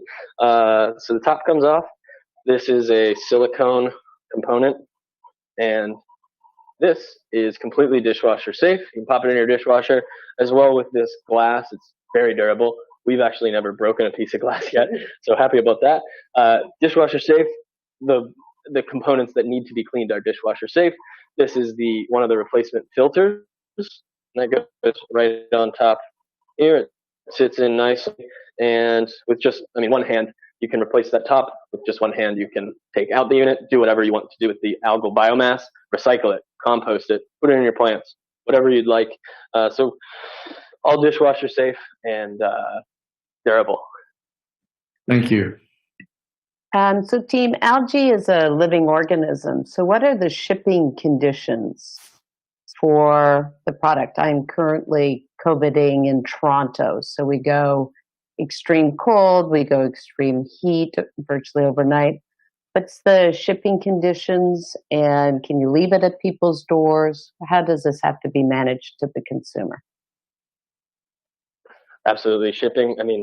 Kelsey stays up late at night about shipping, I think, worrying about it. But, so the algae conditions are absolutely correct. It is a living organism. So we do have to handle it with care. Right now, we do use 2-day shipping to make sure that we can deliver on our live algae guarantee so that it does show up on their doorstep and they can pour it in and it'll grow. 2-day shipping for the current liquid formulation that we ship to your doorstep. By using alginate, it's actually a gel that's derived from algae, so it's safe for the algae, so that's great. There's plans and development, research and development, that we can actually put the algae into what it's called in molecular biology a slant. So it's algae suspended in this gel, and that can improve our lifespan. So we can go from 2-day shipping, and we can go to a 5-day shipping, and the algae will be protected in this kind of matrix of gel. And that'll save for our bottom line, and the consumer will get a more durable or hardy shipment of algae. Yes, this is the last question, and I'm going to pursue that, Dan, because I didn't totally get the answer. Can it be left on somebody's doorstep at 40 degrees Celsius? Yes, sorry, I was going to answer that part of the question. So when you sign up for a subscription service, you have the option to sign up for a one-time subscription at $25, or you sign up for the reoccurring model, which gives you a 10% discount, and every 60 days, you will get shipped your algae. When your algae is set to ship, you will receive an email notification. It'll ship to your door.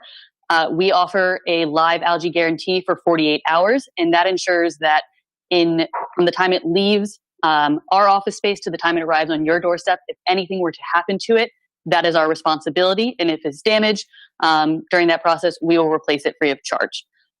Once that algae has been delivered on your doorstep, within 48 hours, it is the consumer responsibility to retrieve that algae. It can survive pretty extreme weather fluctuations, but that would be something we'd work with a case-by-case basis.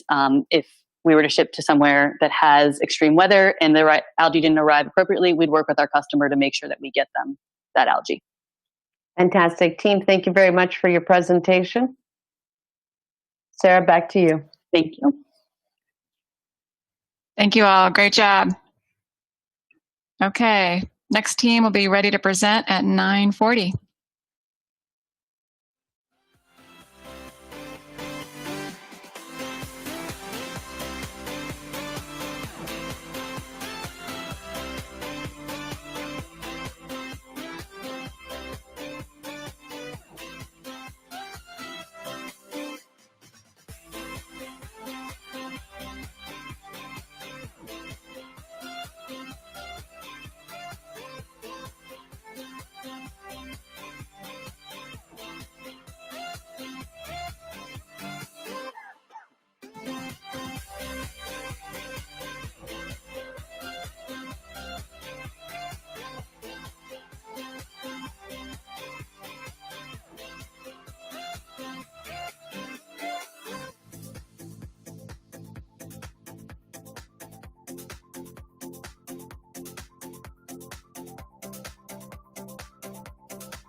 Lions roaring in the morning sun, searching for a longer day. People feeling like the light has just come. We must never stop the way. Yeah. Birds jumping in a human aid, grasping into life. Life is happy, but it's so insane. We must merely make a start. Savannah, I'm coming home. Savannah, we'll never be alone. Savannah, the beauty of the world. Savannah, let's all take a walk. Savannah.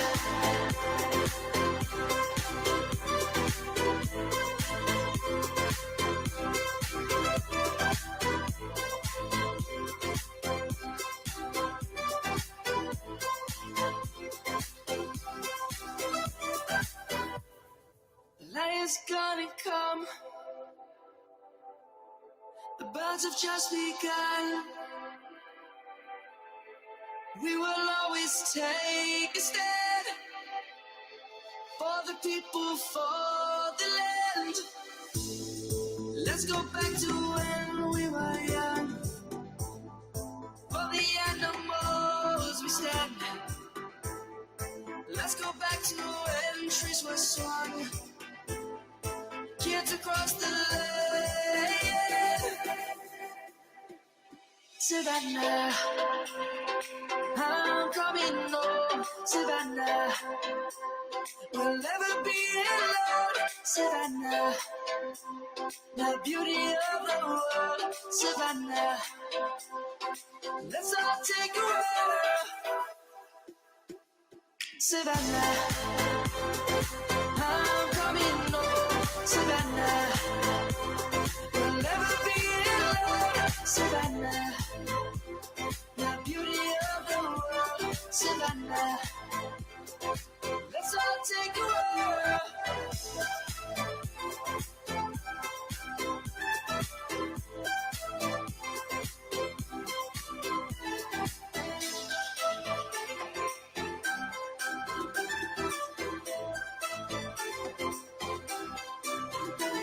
Savannah, I'm coming home, Savannah. We'll never be alone, Savannah.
All right. Hi, everyone. Next up is oxygen from Johns Hopkins University. As a reminder, team, you have 15 minutes to present, and I'll let you know when your time is up. After that, you'll have 20 minutes of Q&A with your judges, which will be moderated by our lead judge, M.K. Marsden. Please mute your mics when you're not speaking, and remember that the chat function should only be used if you have technical difficulties.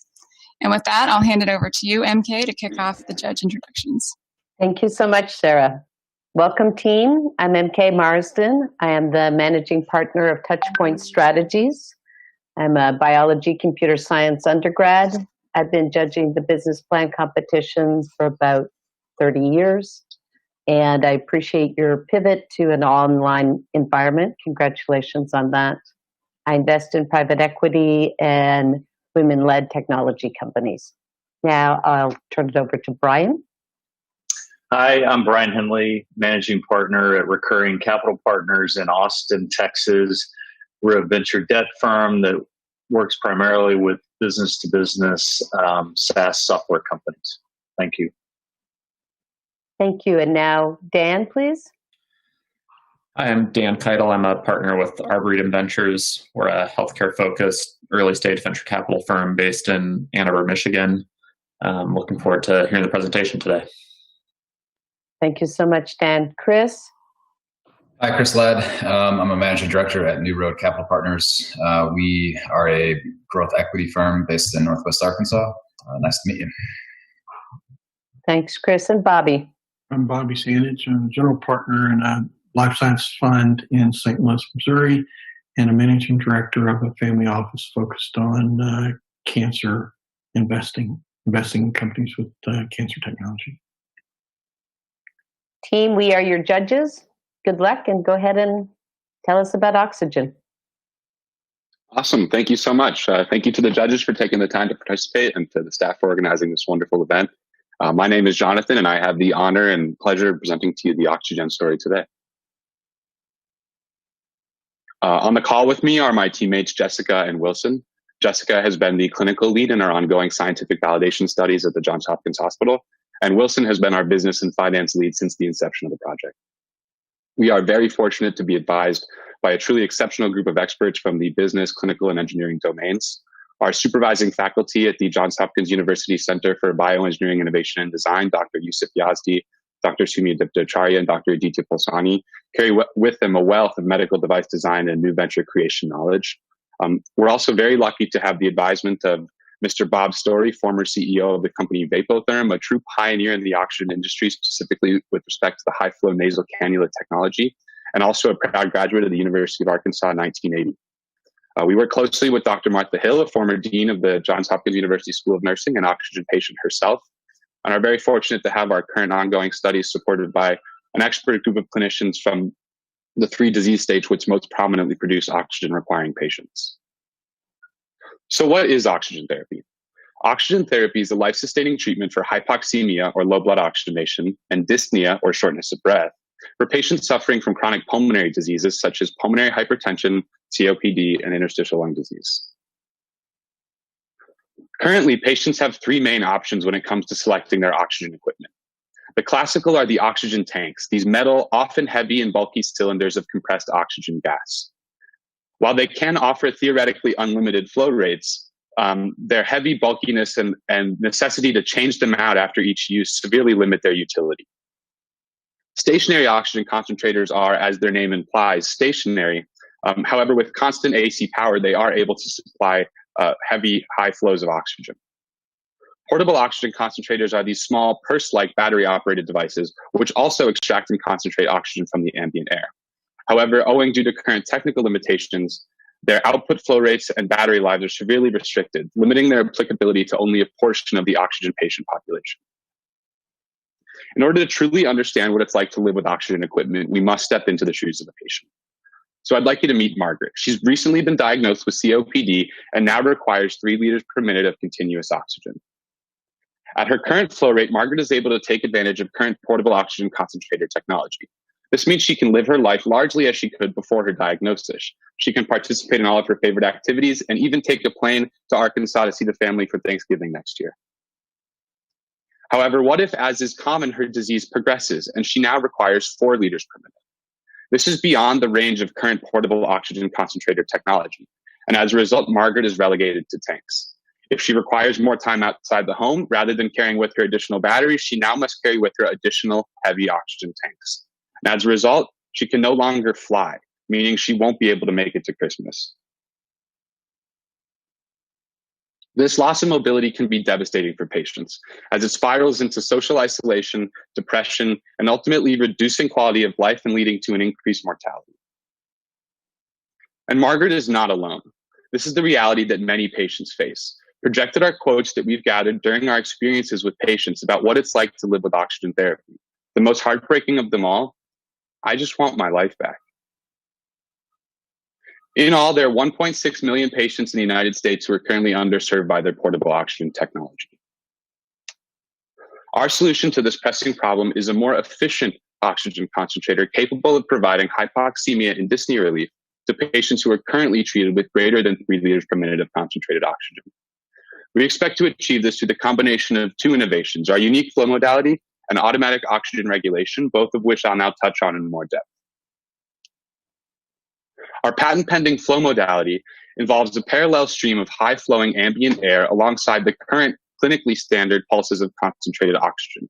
Our goal here is to capitalize on the respiratory support mechanisms that current high-flow nasal cannula systems use in the intensive care unit, such as the elimination of upper respiratory dead space, the increase of alveolar pressure, and a decrease in the work of breathing. We expect that the combination of these two will result in a much more efficient oxygen therapy treatment. Additionally, our closed-loop titration system automatically reads in the patient's blood oxygenation level from a wireless pulse oximetry sensor and adjusts the output of the device in real time, matching the patient's need, reducing oxygen waste and increasing battery life, but most importantly, increasing the time the patient has to do the activities they want to do.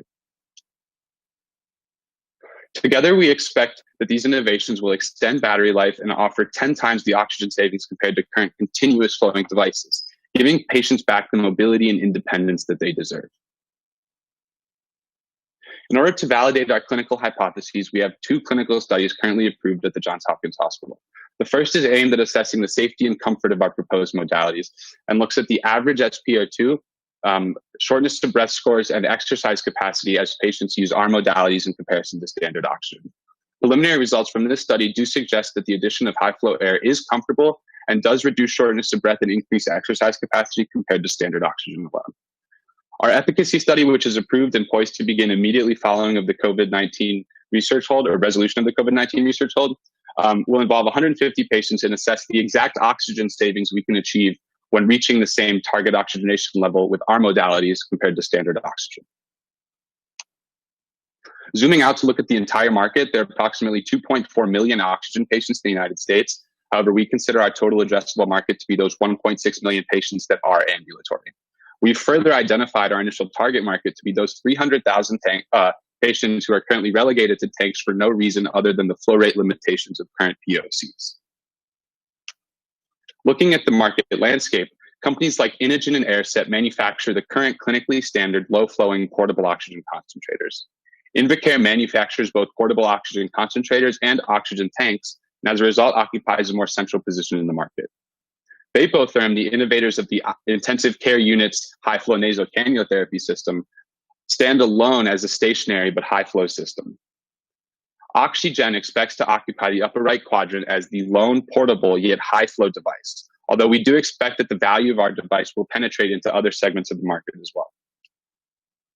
In order to protect our position, we've developed an intellectual property strategy centered around our mixed flow modality and the cannula we use to deliver it. Specifically, our patent pending surrounding the flow modality concerns the methods with which we control the air and oxygen flows, specifically how we separate the streams and the timing and flow rates of the pulses of gas. Our unique nasal cannula, which we plan to file on by the end of the summer, is optimized for these unique pulsatile flows, including its intraluminal dimensions and multi-lumen configuration. So we plan to enter the market using a targeted business-to-business sales approach centered around our team of salespeople and respiratory therapists. This team will target regional durable medical equipment providers for the contract sale of our product. These durable medical equipment providers would in turn manage the insurance reimbursed rental of this product to the patient. After establishing our presence in the market and as we work towards achieving break-even, we plan to add our direct-to-consumer channel in 2024, where we will sell directly to patients at a higher margin through our online website, which is a growing trend in the home medical equipment industry. In order to reach our customers in both segments, we must employ a diverse set of strategies. Looking at our business-to-business customer acquisition strategies, this will center around the sales team I previously mentioned, composed of sales specialists and respiratory therapists who will travel directly to these regional durable medical equipment providers to pitch our product. They will additionally travel to and pitch at DME trade shows such as MedTrade and regional DME governmental association meetings where the owners and decision makers of these businesses gather. In our direct-to-consumer channel, we've come to understand that influencing the patient's pulmonologist is key, as these are gatekeepers to the patient's out-of-pocket decision-making processes. We plan to reach the patient directly through advertisements in TV and social media aimed at our older age demographic patients, and additionally, we'll gain the support of disease organizations such as the Pulmonary Hypertension Organization and Pulmonary Fibrosis Foundation. Once we reach our customers, we will offer full equipment servicing and regularly inform them of new software and product feature updates. We will generate additional revenue by selling extra and upgradable batteries, as well as through the continued sale of our disposable cannula, as our research has also shown that patients spend an additional $300 on oxygen supplies on average. In order to validate our market hypotheses, we've copiously reviewed the literature, analyzed over 900 responses to our online patient survey, and conducted over 100 IRB-approved in-person patient interviews. We also recently completed the NSF National I-Core program. Through these experiences, we learned that 50% of portable oxygen concentrators are currently purchased out of pocket, and that 51% of patients are willing to pay greater than $2,000 for a device that suits their needs. Further, we found that flow rate limitation was the single most commonly reported reason for not owning a portable oxygen concentrator, and that 88% of respondents indicated desiring a self-adjusting device. From this data, we've concluded that the sale of the device at a $2,000 price point is viable, and that there is indeed a true market need for a higher flow closed-loop portable oxygen concentrator. Through these activities, we've also validated our regulatory and reimbursement strategies. Through an academic submission and discussion with the FDA, we verified that our product should fit into code CAW, which is the current code for portable oxygen concentrators, and as such, should be a 510K Class 2 pathway with minimal clinical data, as our predicates also required. On the reimbursement side, that would allow us to fit into CMS HCPCS code E1392, which is the current code for portable oxygen concentrators. However, it's worth noting that as a POC company, we would not be directly engaging in the reimbursement process. We estimate that we'll require approximately $2 million to reach market by 2022 and propose that this funding be staged as an upfront $800,000 seed round, closing by 2021 for final design for manufacturing and submission of our FDA proposal. Following successful approval by the FDA, we hope to close a Series A round in 2022 for $1.2 million to continue building out our management, marketing, and sales teams and produce our first run of contract manufactured inventory. Further breaking down this $2 million, we estimate that there's approximately $350,000 remaining in R&D and validation to be done, as well as $475,000 in combined regulatory, legal, and consulting expenses as we work to gain our necessary approvals. The remaining $1.18 million would be used for business overhead and building out inventory, hiring our salespeople, etc. With this funding, we plan to begin sales in 2022, and with expansion into our direct-to-consumer market in 2024, we project to ultimately achieve break-even at 2,400 units in the year 2025. In achieving these goals, we do recognize several key risks. Our pivotal technology validation studies are currently underway at the Johns Hopkins Hospital, but are suspended due to the current COVID-19 research hold, and it's unclear when the situation will resolve. We also must continue to resolve challenges surrounding the embodiment of a continuously wearable pulse oximeter. And finally, low Medicare reimbursement has been driving slim margins for equipment providers and manufacturers, putting a squeeze on all members of the oxygen value chain. We are actively working to mitigate these risks through our ongoing studies, continued prototyping, and continued market research through our I-Core grant. Additionally, we have completed the JHU Fast Forward U Fuel Accelerator program, and the results of our mass patient survey aimed at highlighting the gaps in oxygen equipment and therapy are pending review for publication in the Annals of the American Thoracic Society. To date, our research and venture has been supported by more than $355,000 in funding through grants and competition winnings from VentureWell, the Able Foundation, Chess Foundation, and the JH2 Discovery Awards. Looking forward, given the current COVID-19 research freeze, we've shifted our focus to the submission of our initial publications and furtherance of our prototype designs. We plan to continue our prototype development with the goal of achieving final design lock early next year, and will immediately resume our studies following resolution of the pandemic situation. Thank you, and with your help, we can bring 1.6 million Americans the increased mobility and independence that they deserve. We'll open it up for questions. Fantastic. Thank you so much. Brian, can you kick us off with your questions? Sure. In your financial plan, can you tell what it would cost to get just to the 510K approval stage? And then kind of following at that, my understanding, and I'm no expert in this area, that there is a similar process in Europe that might be less time consuming and less costly, or are you pursuing that as well? Sure. I don't know if Wilson, do you maybe want to take the financial question? And yeah, could you go back to the slide with the investment opportunity? Yes. Yeah, so the majority of that seed round, the 800K, about 600 of that would be what we estimate to get to FDA approval. It is important to note that based upon our funding slide following this, that a large part of our initial clinical trials and research have been sort of bootstrapped, and we take heavy advantage of the resources at Johns Hopkins to actually make the cost of what you would expect for medical technology development much less expensive.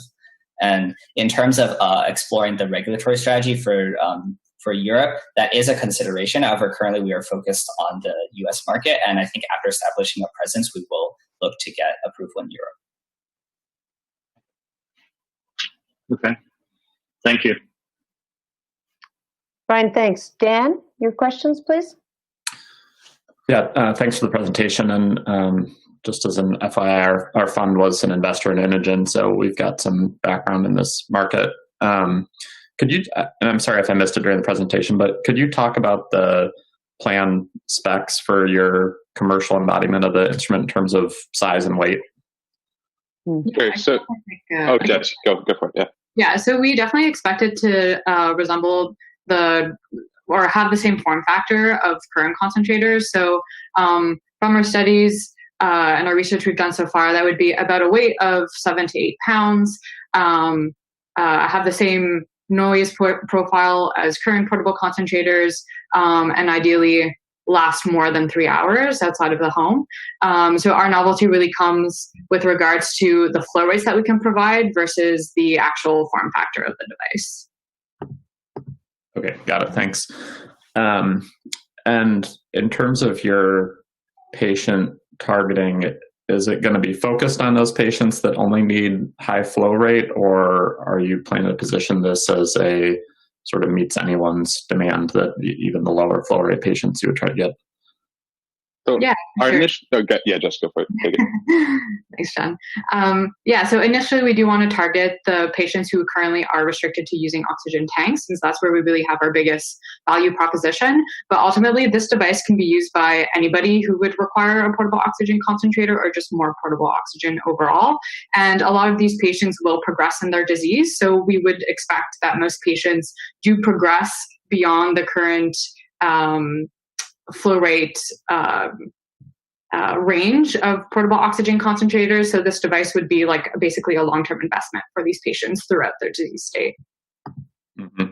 And then my last question, just on the competitive side, and we've been out of our Inogen stock for a while, so I'm not as in touch with what they've got, but I know that they have developed a newer instrument that does have some higher flow rates. Is it still below the threshold that you think needs to hit the market, or are there any other emerging competitors that you're concerned about? So in speaking about the Inogen product, are you speaking about the New Era acquisition they just made? Is this like inline device that sort of amplifies the effect of the oxygen? That and their G5 concentrator. Okay, so the G5 sits a little bit below the threshold. I think it would be better to think about the New Era device as a more similar competitor, in that it tries to take an existing amount of oxygen and essentially make it go farther. So we're more interested in looking at the New Era TAV system as a competitor than the Inogen G5. as the G5 is still sort of in that low flow rate range. And so how do you stack up against the new era? So I guess we'll have to wait for our clinical data to really figure out how exactly we stack up.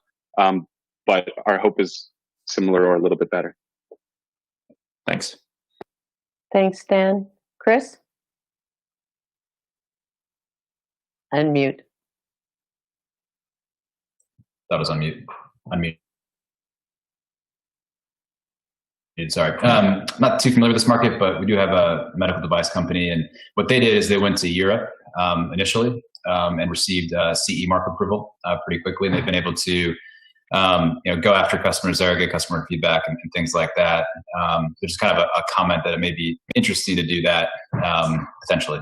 I don't know. Dan's more of an expert on this, but somebody that's worked for this company that we have. In terms of feedback from customers, I know you have clinical trials supporting a lot of the claims, but just anecdotally from customers, what are they saying? For sure, yeah. So our studies are really focused on the actual modalities and less of the form factor. So it's more of a science-based study than actually testing the device. But in terms of the actual flow modalities, we've seen that people have really enjoyed the addition of the high flow air since they're able to catch their breath easier.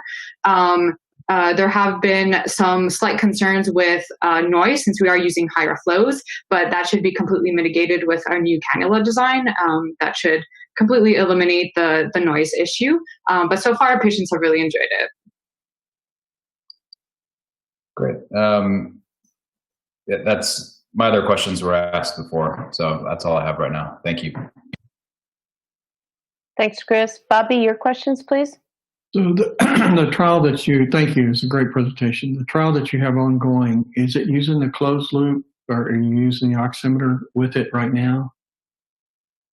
So the current trial is just on the mixed flow modality because that itself is novel. So before we automatically adjust it, we just want to make sure that it works the way that we believe it should work. We'll be hearing back about a grant for a study about our closed loop as well in June. But the current study is just on the mixed flow, so we can nail that down before we try to modulate the mixed flow. We do have data on the closed loop regulation of standard flowing oxygen, but that's sort of been prior investigated. And is anybody else use the closed loop or how are they monitoring their PO2s? So in terms of a closed loop system, the pulse oximeter is the standard way to measure the PO2. There is prior art in the closed loop development. There was one system that was approved by the FDA but never made it to market. And there's a wealth of clinical data that says accurately matching a patient's oxygen requirement based on their SpO2 is what you want to do. It's just not currently practically done in a mobile setting. And do you have plans for a comparative trial against one of your competitors? That is not currently in our plans, no. And you talked about going to the market with direct to the consumer, but because of the low reimbursement rate, I mean, you can get a new J code for this. It takes a long time, but if you have a superior product, have you thought about that? We have. Getting a new J code with Medicare would be very beneficial to you, obviously. We have thought about it. I think we employed the B2C strategy as a way to sort of hedge against the limitations of the current portable oxygen concentrator code and reimbursement schedule. But that is something we have employed. It's just that the time and resource sensitivity of it has been a little sort of disconcerting at this point. So the high flow parameters that you use, does it change the partial pressure so that you don't have any safety issues with high partial pressures of the device? It will change the partial pressures. We have not encountered any safety issues yet, but it does change the partial pressures with the addition of the high flow. We aren't going to the high flows that the vapotherm system uses in the ICU, where they're reaching 60 liters per minute and really cranking up the pressure, where at the lower 20 liter per minute of air range. So that's really at the floor of when you'd really start to consider additional pressure concerns. But in our current IRB reviews and stuff, that has not been a concern. Great. Thank you very much. Great. Bobby, thank you. So I'm a little bit concerned about the market size, 1.6 million. I know to those people it's really significant, but as an investor, it just seems small. Have you considered maybe an OEM strategy, or is there a larger market where, we've been confronted now with COVID? I know nothing about respiratory, but is there a temporary larger market that becomes available for your technology? Jess, do you want to take that, or? Yeah, I don't think we've found another market just yet where our device would be applicable in the way it's currently being used. There would be some potential to move into more of the stationary ICU environment, but then you do kind of remove some of the efficiency gains that we were working towards to make it more portable. With COVID, since a lot of the patients that we deal with are more chronic diseases, it doesn't quite fit within the emergency scenario of COVID. However, results from, or I should say impacts of COVID have shown a decrease in lung function post-infection. So we could assume that there will potentially be more patients who will be requiring oxygen at home and in a portable fashion. Okay, great. And then I think it was you that was saying that it's going to weigh about 8 pounds when it comes into its form factor. Is there any way to get that, to the comment about pushing the grocery cart and walking on a walker, and 8 pounds to us as able body is no big deal. Is there a way to get it down to a lower weight for, I'm a baby boomer, I'll probably need one of these eventually. Can we just make it a little bit smaller? For sure, yeah, that's something we're definitely working on. A lot of the innovation to make it smaller and lighter will come with improvements in battery, which just hasn't happened just yet. Based on our patient survey that we did, patients actually would like the device to weigh 7 pounds on average. So that's kind of what we're taking as our target. So as long as we fit in what patients would be willing to use, we're comfortable with that. Okay, thank you. Judges, does anybody else have any additional questions for the team? Just one more question, and I might have missed this. So how long does the battery last before you have to recharge? So on a current device, that depending on your flow rate, between an hour and 3 hours, we don't know how long our battery will last because we're not sure of the exact parameters that we're going to put forth yet, but we would aim for our projections are between 3 and 4 hours on top in comparison to that original 2 to 3. And I assume your device is designed so it can be taken on an airplane, right? Yes. Anybody else, gentlemen? Is there any concern about patient comfort with the sort of continuous high flow in the background? Yeah. Yes, Jess, go for it. It's your ball. Yeah, that's definitely a concern. So that's one of our main endpoints or things we're looking at with our current safety and comfort study. There are specific endpoints or questions around comfort. So far, it hasn't been an issue, but that's to remain to be seen with the rest of our data. Thanks. Okay, Oxygen team, thank you so much. Thank you. Thank you. Thank you.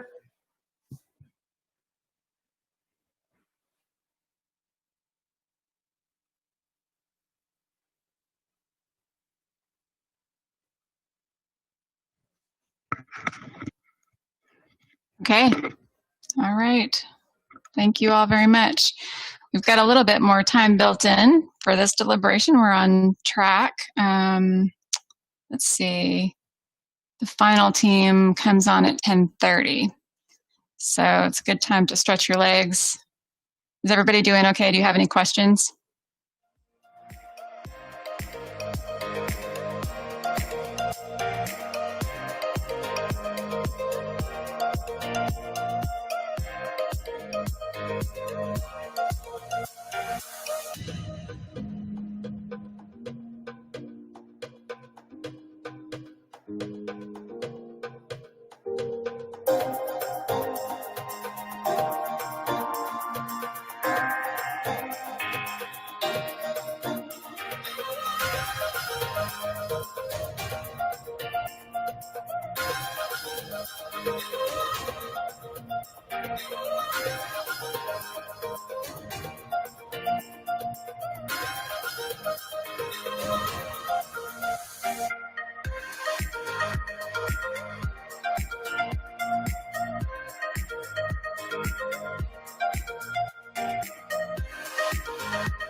Hi again, everyone. The final team today is Celudot from the University of Arkansas. Team, as a reminder, you have 15 minutes to present, and I'll let you know when your time is up. After that, you'll have 20 minutes of Q&A with your judges, which will be moderated by our lead judge, MK Marsden. As a reminder, when you're not speaking, please mute your mics, and remember that the chat function should only be used for technical difficulties. And with that, I'll hand it over to you, MK, to kick off the judge introductions. Sarah, thank you so much. Hello, team. I'm MK Marsden, your lead judge today. I've been judging the business plan competition since its onset back in the 80s. I am the managing partner of Touchpoint Strategies. My undergrad is in biology and computer science, and I'm really excited to hear what you have to say today. Brian? Hi, I'm Brian Hemley, managing partner of Recurring Capital Partners in Austin, Texas. We're a venture debt firm that works with software companies across the country, and I'm actually an engineering grad from the U of A. Good to meet you guys. Thank you, Brian. Dan? Hi, I'm Dan Keitel. I'm a partner with Arboretum Ventures based in Ann Arbor, Michigan. We're an early stage venture capital firm focused on the healthcare sector. Look forward to hearing your presentation. Thank you, Dan. Chris? Yeah, hi, Chris Ladd. I'm a managing director at New Road Capital Partners based in Bentonville, Arkansas. And we focus on retail tech, CPG companies, logistics tech, things like that. So look forward to hearing more. Thank you. And Bobby? I'm Bobby Sandage. I'm currently a general partner at a Cultivation Capital Life Sciences venture fund in St. Louis, investing in life science startups. Also, managing director of a family office focused on investing in cancer research. And I'm undergrad from the University of Arkansas College of Pharmacy. Okay, so it's a little stacked here. Okay, Team Celudot, good luck with your presentation. Thank you. Good morning, everybody. In the summer of 2017, 900,000 acres of soybean farms were destroyed in Arkansas, leading the Agricultural Plant Board to declare a state of emergency. Dicamba herbicide drifting and trespassing lands was responsible for this massive crop damage, causing $500 million. Dicamba is quite an old herbicide. Since it was introduced in the 1960s, it's been quite effective in wiping out pigweed. What is new today is the generic resistance of crops to resist dicamba. To farmers desperate for a way to ensure the economic survival, dicamba is a blessing. To neighboring farmers, not growing genetically modified crops, dicamba is a curse. This issue is not unique to the state of Arkansas. Throughout the West, throughout the Midwest and Southern US, controversial dicamba is destroying agricultural crops, trees, orchards, and even residential and native landscapes. This is alarming, and until today, there has not been a solution. We are solid up, and within the next 15 minutes, we're going to share with you our solution to this multi-million-dollar herbicide drift problem. I'm Joseph Badampuma, here with my colleagues, Goshagan Kendola and Jamin Patel. Dicamba is highly volatile. It evaporates easily, and when it lands on plants that have not been bred to resist it, those plants are damaged. Herbicide drift is the movement of herbicide outside of the target area. When spray droplets move at the time of application, spray drift occurs. After spray application, herbicide drift away. This causes vapor drift.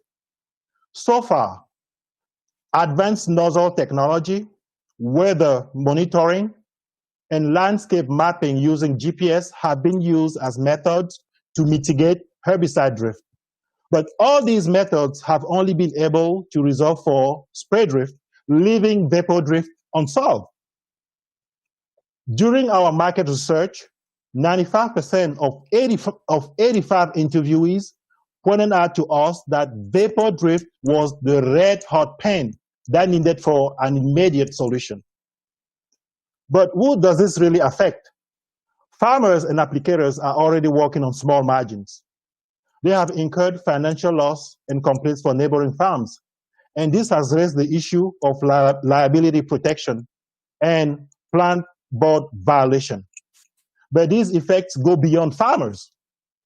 Agrochemical companies, these are the manufacturers of these volatile herbicides. They have incurred billions of dollars in lawsuits. For example, 2 months ago, a Missouri peach grower was rewarded $265 million in a dicamba lawsuit.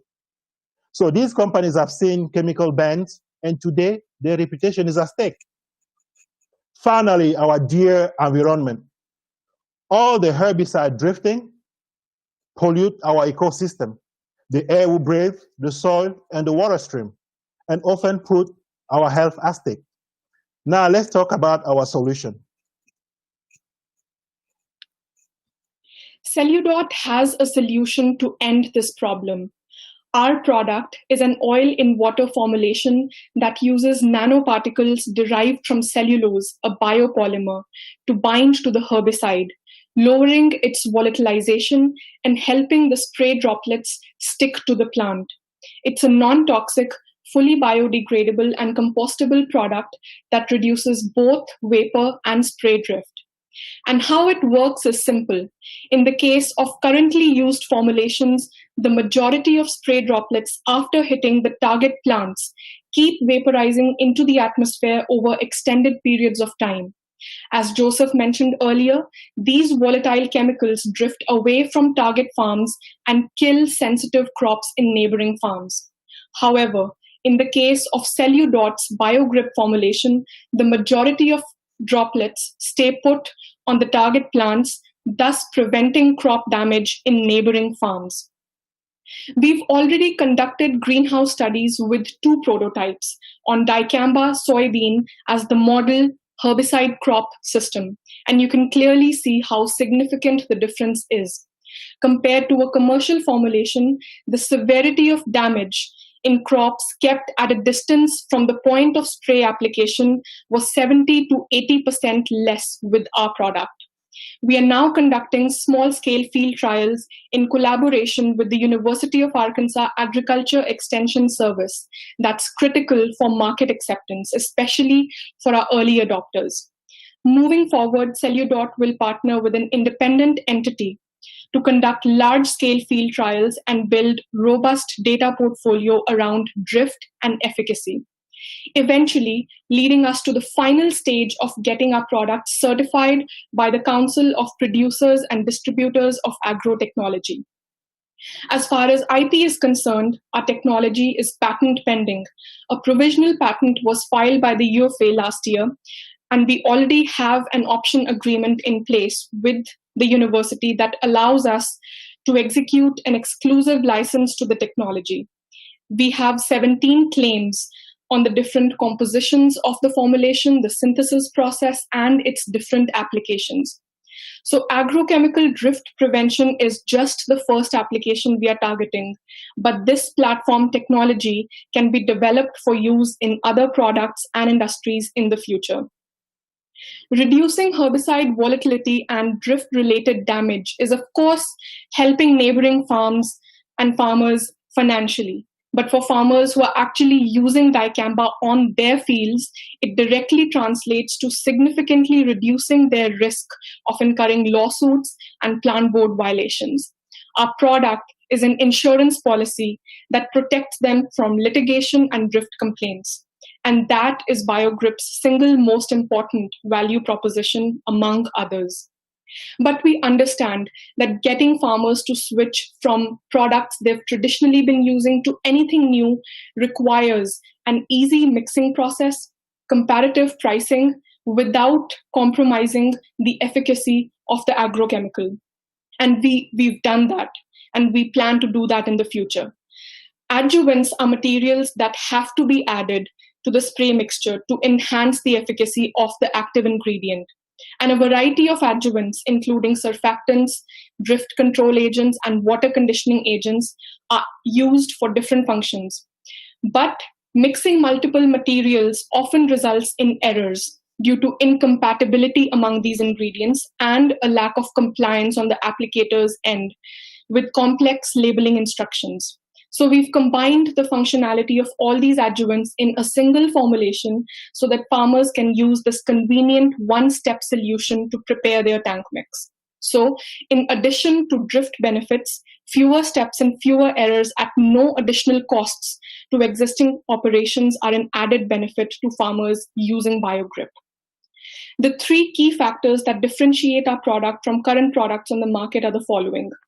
Most important is that we specifically solve for vapor drift, whereas other drift-reducing adjuvants on the market solve for spray drift.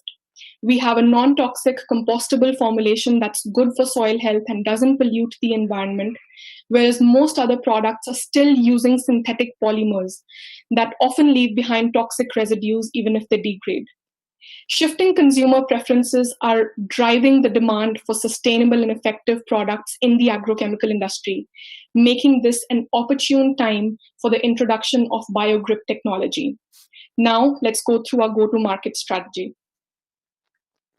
The global agriculture adjuvant market in 2019 was estimated to be $3.3 billion with a compound annual growth rate of 5.3%. For our total addressable market, we chose to look at the U.S. soybean, cotton, and corn markets and estimated this to be $1 billion. Through many discussions with farmers and other industry experts, we have identified our early adopter as Arkansas soybean farmers. We plan to attract 15 to 20 Arkansas farmers to purchase BioGrip in 2022, and we will do that in conjunction with the University of Arkansas Ag Extension. As Gershagen mentioned, the Ag Extension is critical to market acceptance because they serve as an intermediate connection between university research and the ag industry, and farmers put a lot of trust in the Extension service. Having their guidance and support from the beginning will lead to greater acceptance as we launch our product, and we will sell and distribute BioGrip to our early adopters directly to the consumer. As we scale beyond Arkansas farmers to soybean farmers across the United States, we will move to a more traditional business-to-business model where we will sell BioGrip to ag retailers, more specifically farmer co-ops. Our direct customers will transition to the co-ops, but we know that the the farmers are still driving the demand, and they utilize outside sources to help make their purchasing decisions. So we plan to engage with a few organizations that help farmers make these decisions.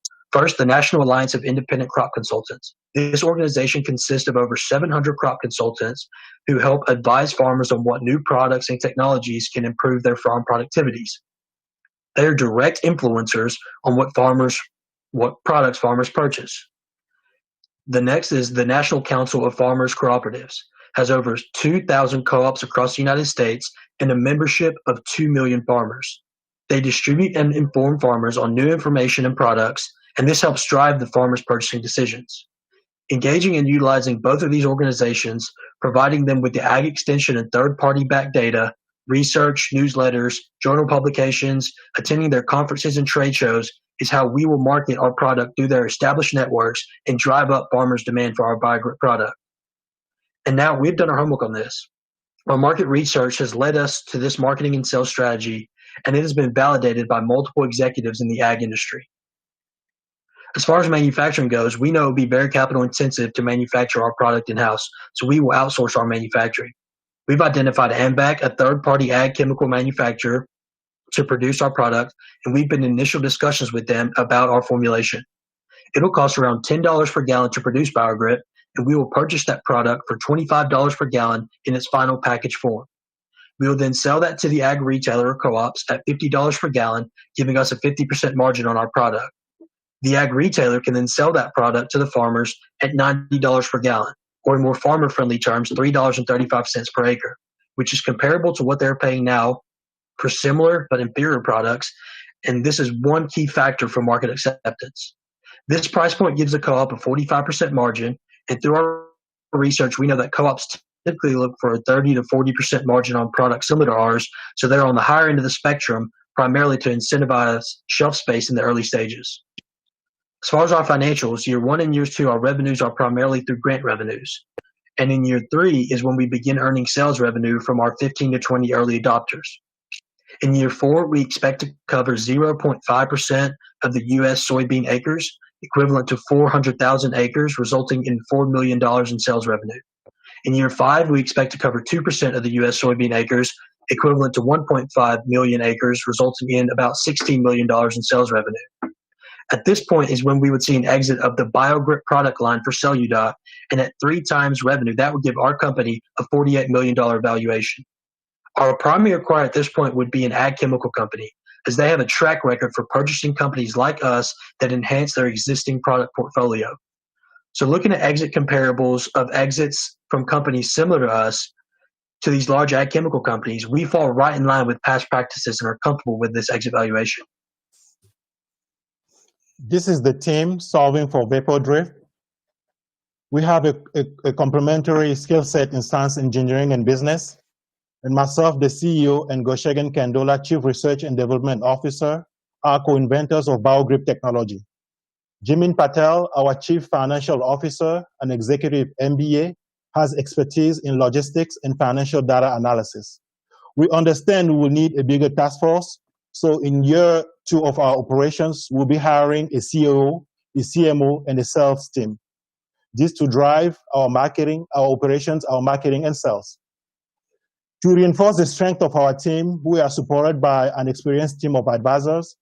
Dr. Cartwright and Dr. Gandhi will drive our business strategies, and Dr. Burgess and Dr. Kim, also co-inventor, will drive our R&D effort. We have proven the proof of our concept, and we will be counting on NSF grant and angel investment for our commercial prototype.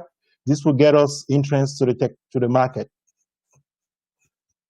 So John Solidot invests $500,000 for 20% equity. This will generate 90 times return on your investment at $48 million exit valuation. Thank you.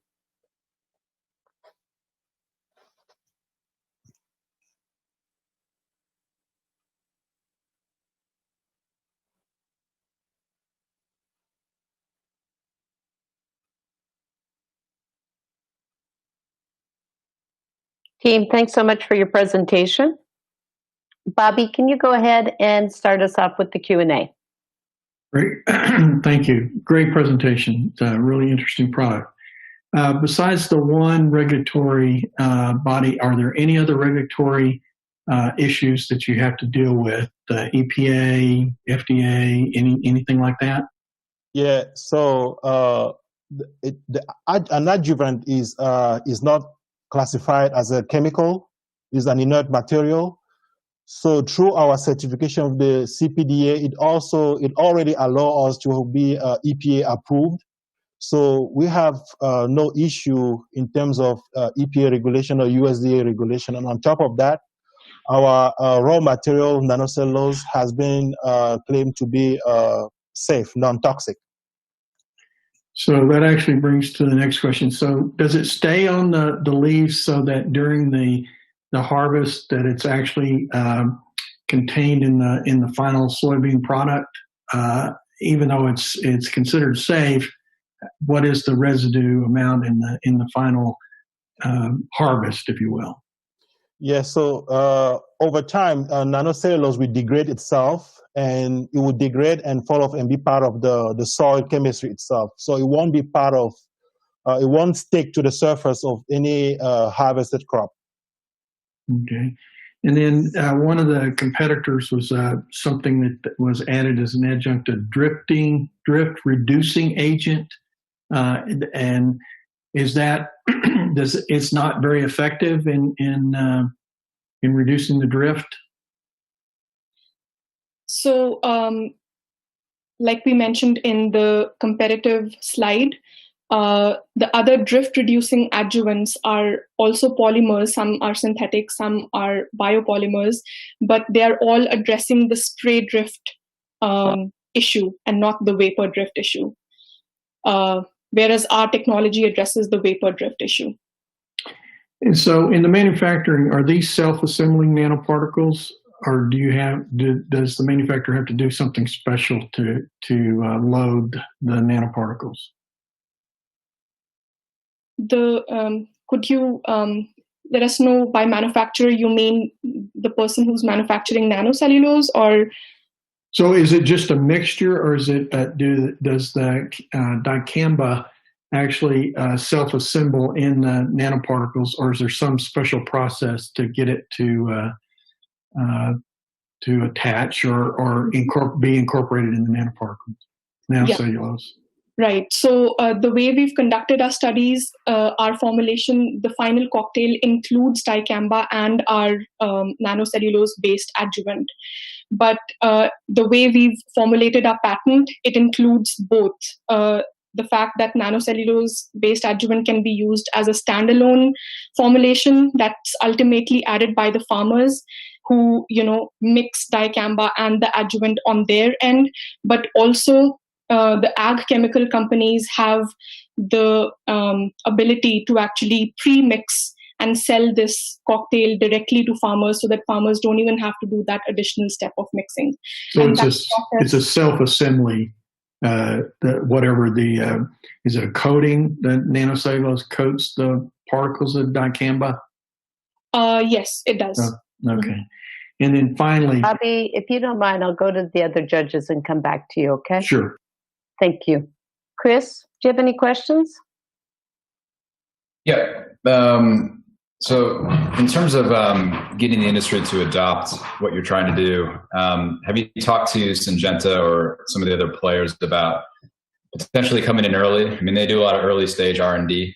Syngenta, my father's worked, just full disclosure, for Syngenta for about 40 years. And they do a lot of early stage R&D, as you all know.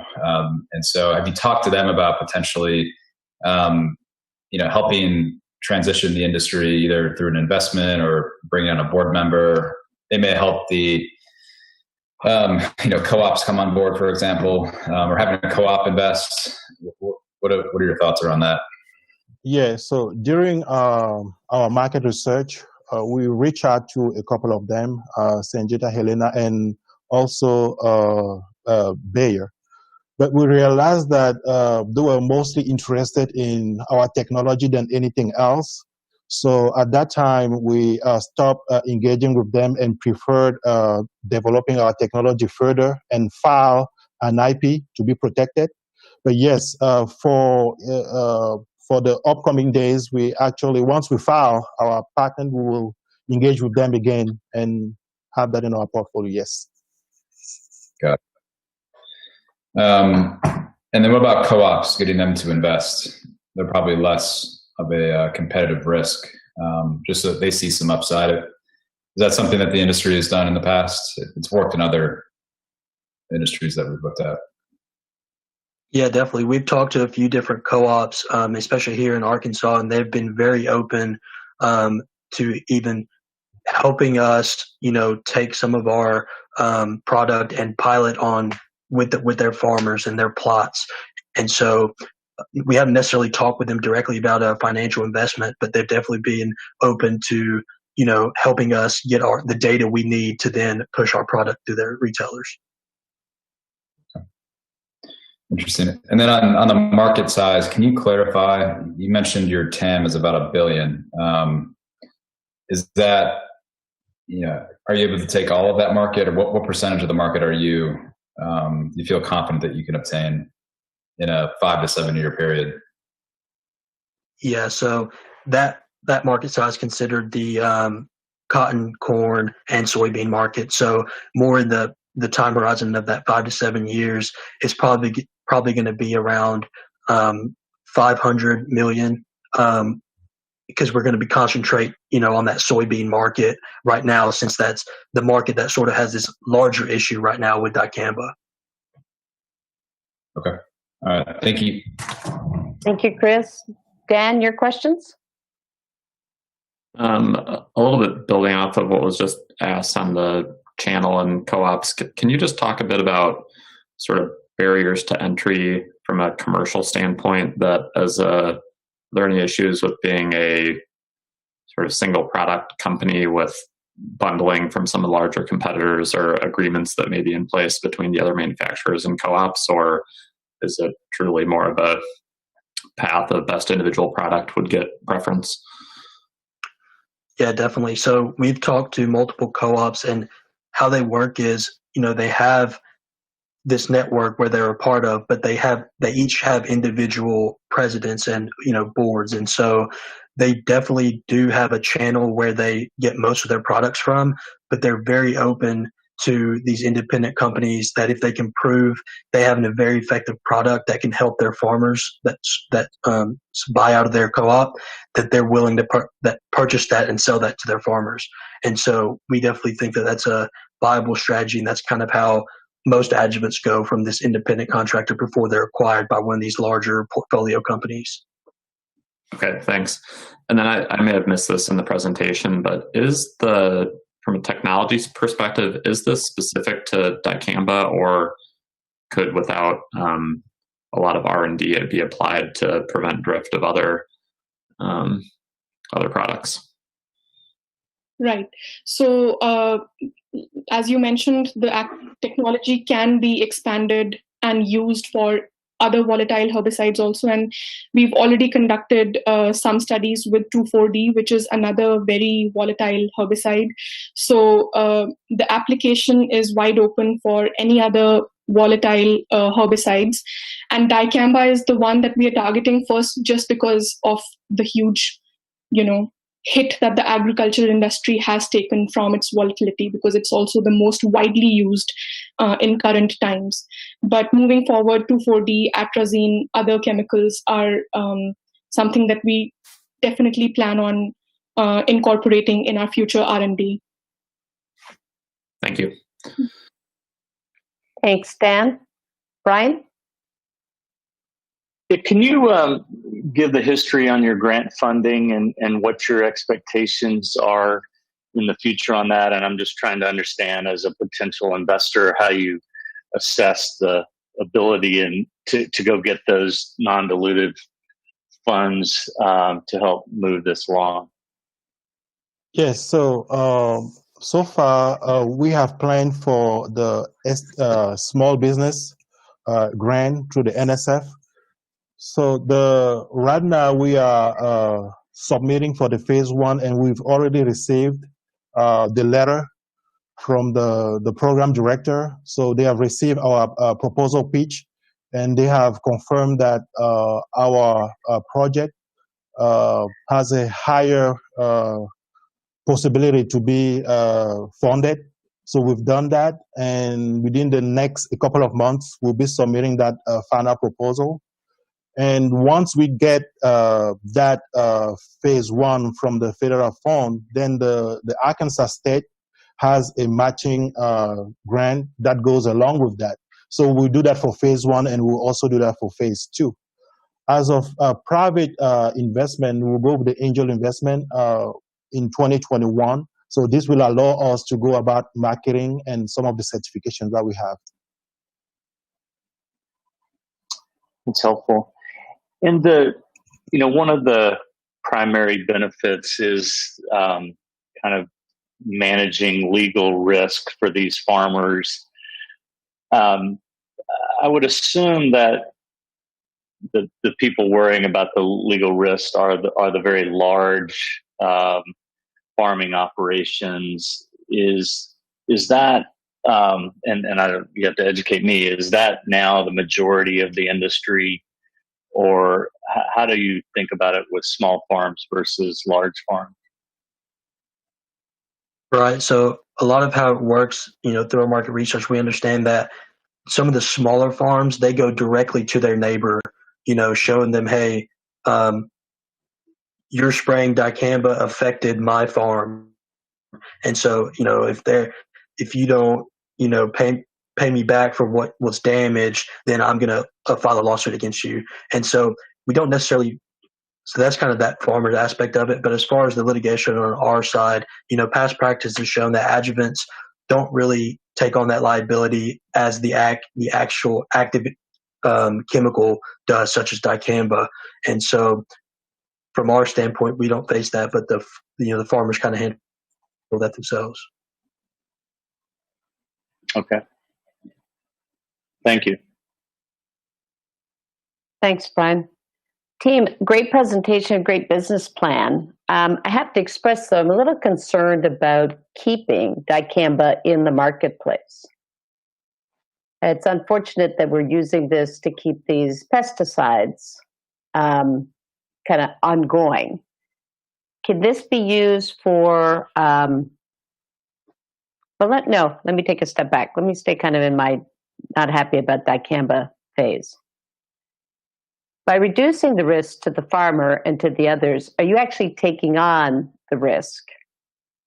Because you are now part of what is causing dicamba to stay in the marketplace and continue to proliferate our agricultural business. Right. So the main aspect here with dicamba is that it is volatile, so it does damage the neighboring farms. And so what we're doing is we're actually reducing its negative aspect of dicamba by reducing its ability to vaporize and drift onto the neighboring farms. And so while we do enable dicamba, and the thing about dicamba is it's so effective that even though it does cause these problems today, farmers are still having to use it because, like Joseph mentioned, they have slim margins and it's such an effective product. And so by us, our product actually, while they're still using it, reduces those negative effects of dicamba. So it makes it a stronger product without those negative effects. But we haven't tested the impact of dicamba not being volatile on soil and plants. It's a little bit what Bobby was alluding to in the beginning of the Q&A. So have you done any testing of what happens when it stays more concentrated in the field? What is the long-term impact? So that's part of our testing that we plan on conducting as part of the phase 1 STTR grant, and that will happen next year. It will take overall 1 year to get those results, which includes getting to know about the efficacy of the formulation on pigweeds, because that's really the target. Reducing drift and its damage on soybeans is one aspect, but you still want the herbicide to be equally effective in killing the weeds, which is its primary function. So that's what we are doing next year. And to your question, yes, dicamba is a toxic compound, but it also degrades. Its half-life in the soil is not that large. It degrades in soil pretty quickly, and it's not been found cancerous for human cells in, low dose concentrations, especially if you compare it to glyphosate. And right now, with weeds becoming more and more resistant to glyphosate, which was the primary herbicide that was used by farmers for decades, they have no option but to use dicamba. So if a technology can actually help farmers continue using dicamba, but not spray it in such large quantities that it, affects the environment and the neighboring farmers, that is actually a win-win for farmers as well as the ag tech companies. Okay, great, thanks. Bobby, did you want to go ahead with the last question? I just had one question. Your manufacturer, have you spec'd out their capacity? Because I think in 2023, 2024, you had large quantities of this being made. Yeah, we've talked to them about that, and as we kind of scale up, we will definitely look to diversify that risk and look for other third-party manufacturers as well. But in the beginning, we're going to kind of stick to one to make sure we get that formulation how we want it.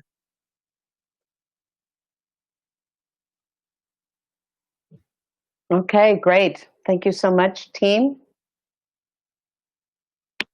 Thanks, everyone. Thank you.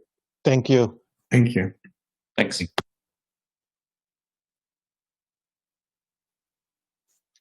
Sarah, back to you.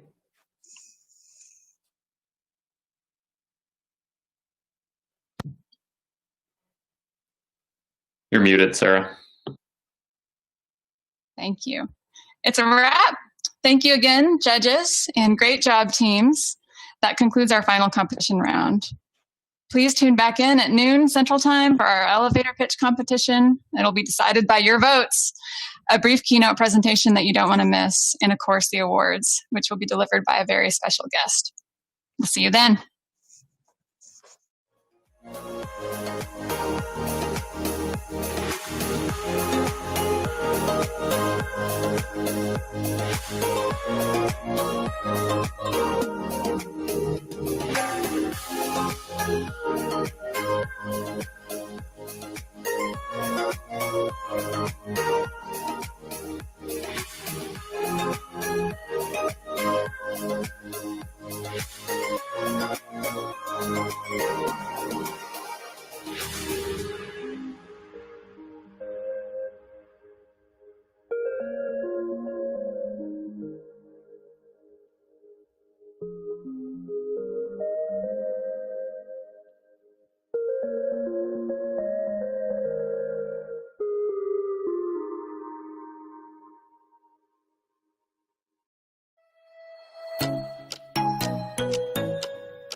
You turn toward me and look so weak. I've never seen you with such tired eyes. And everything we said we'd be, we just traded for a suit coat and a tie.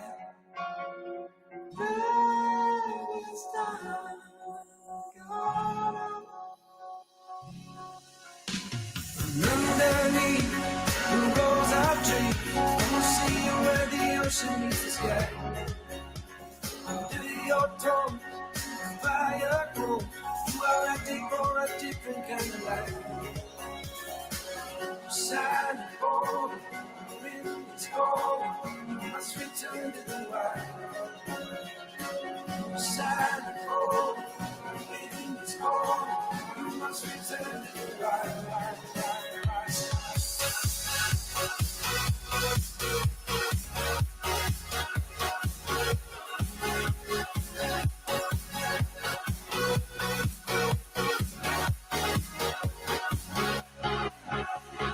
Follow me down, there's no one around. Lay back and take your socks and shoes right off. A natural light is so damn polite, can make you feel just like you were young again.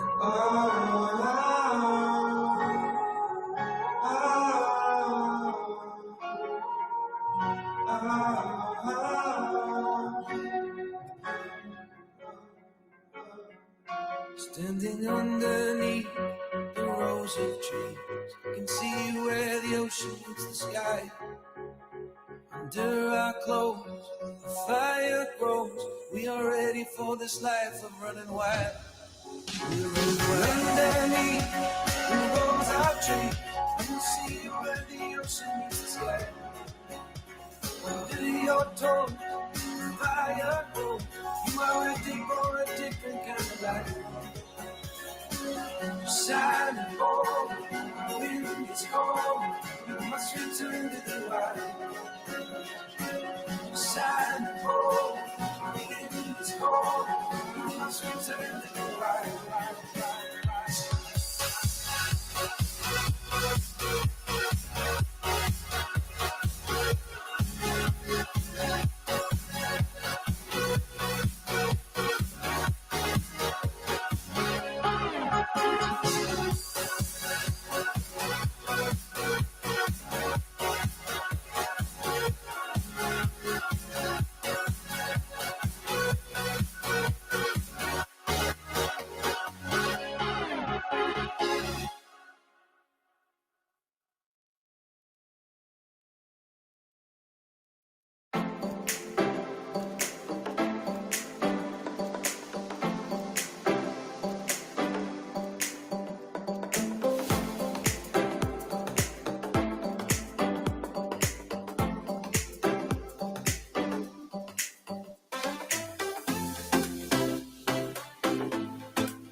So, would you say it's pretty easy to start a business? Heck no.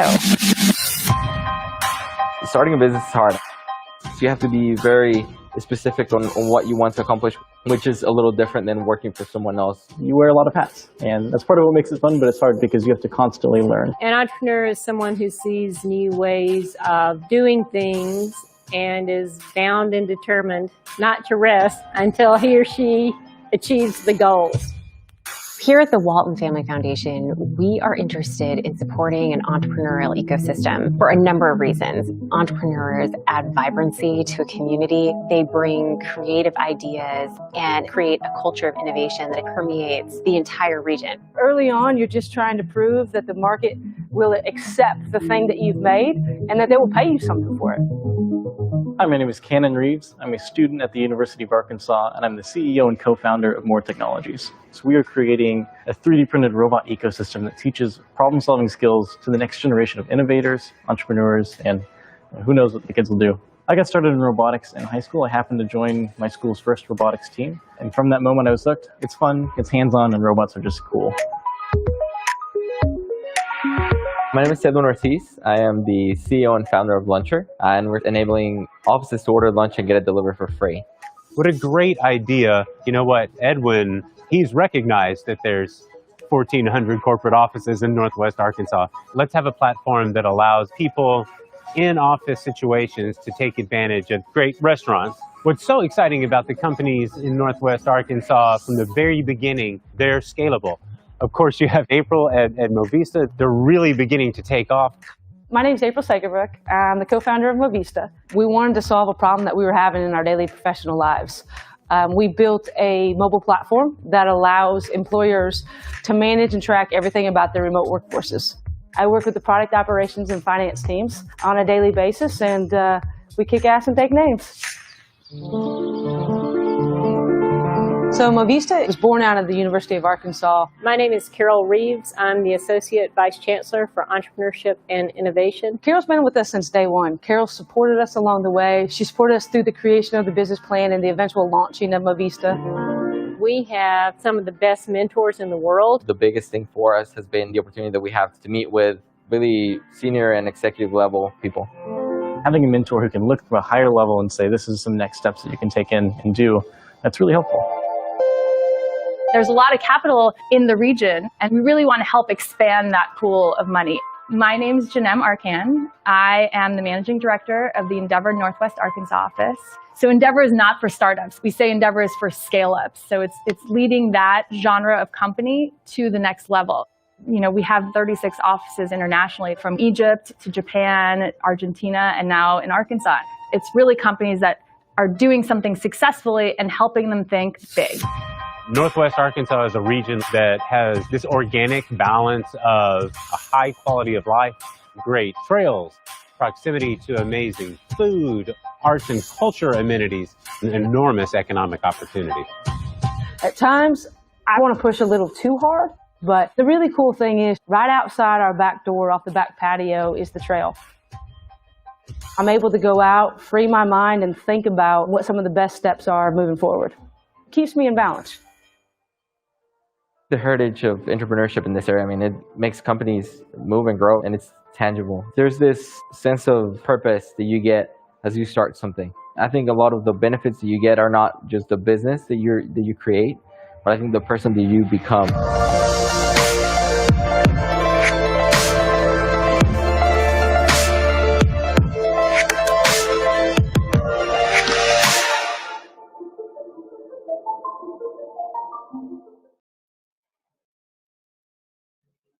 Good afternoon, or morning or night, depending on where you are.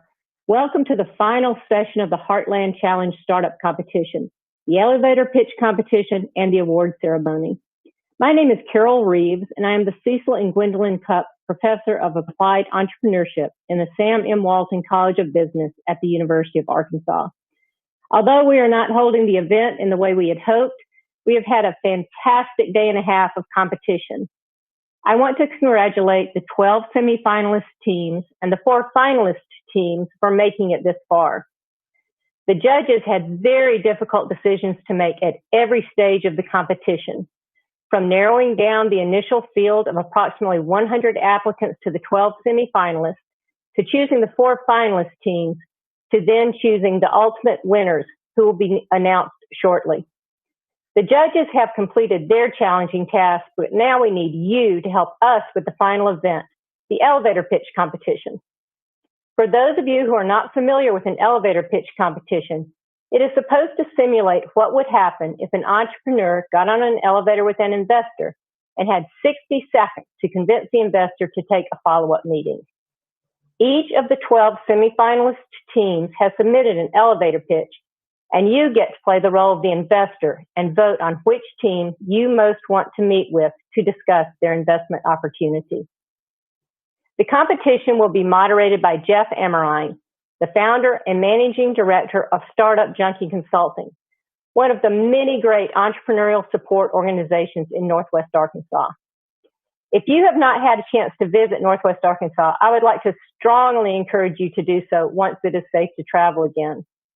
This is a wonderful place to live or visit, whether you enjoy mountain biking, hiking, live music, world-class art, kayaking the country's first national river, or eating a lot. We have it here.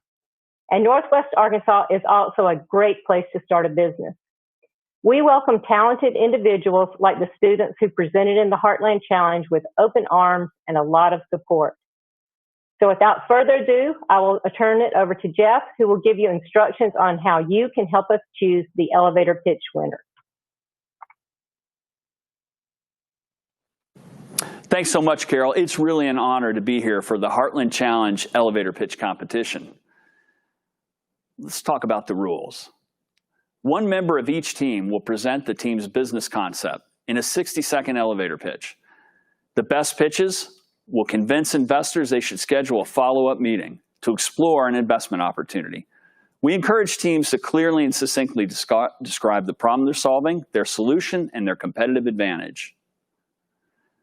The prize pool, and it's pretty amazing, will be as follows. For first place, $3,000. For second place, $2,000. But how does the competition work? Well, voting will begin after all teams have presented their pitches using Poll Everywhere. This is a software application that will auto-tabulate the popular vote. Voting will close promptly at 12:25. The two teams with the most votes will win first and second prize. How about we get to it? Let's see the videos. First up, we'll have Algin Air from the University of Maryland, presented by Dan Fusich.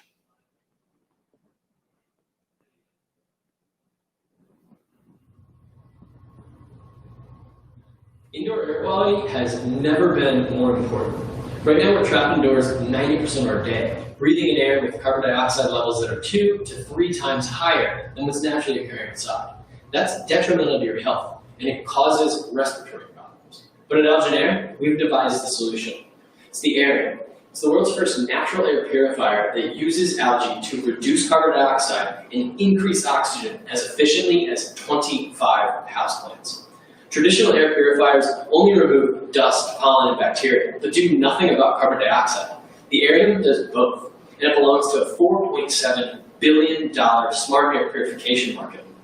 And our 26 million target customers are millennials who are already buying houseplants, and mothers who list indoor air quality among their top safety concerns. We've shipped Arium units across the United States, but that's just the beginning, because our patented technology is scalable, so we can use algae to clean entire floors and even make living, breathing buildings. Great job, Dan. Next up, we'll have Orion from Georgia State University, presented by Robert Hatcher.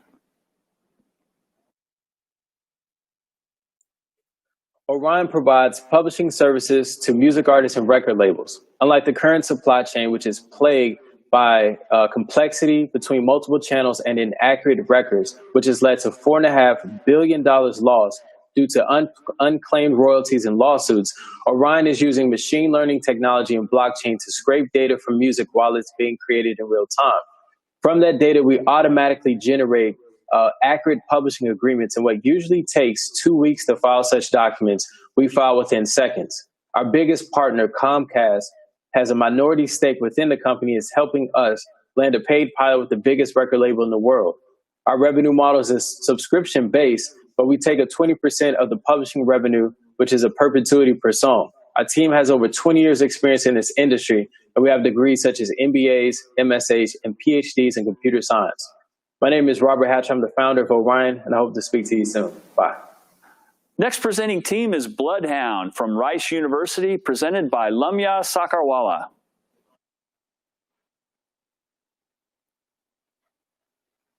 Every year, millions of patients go in for simple laparoscopic procedures and are told there'll be a few small incisions.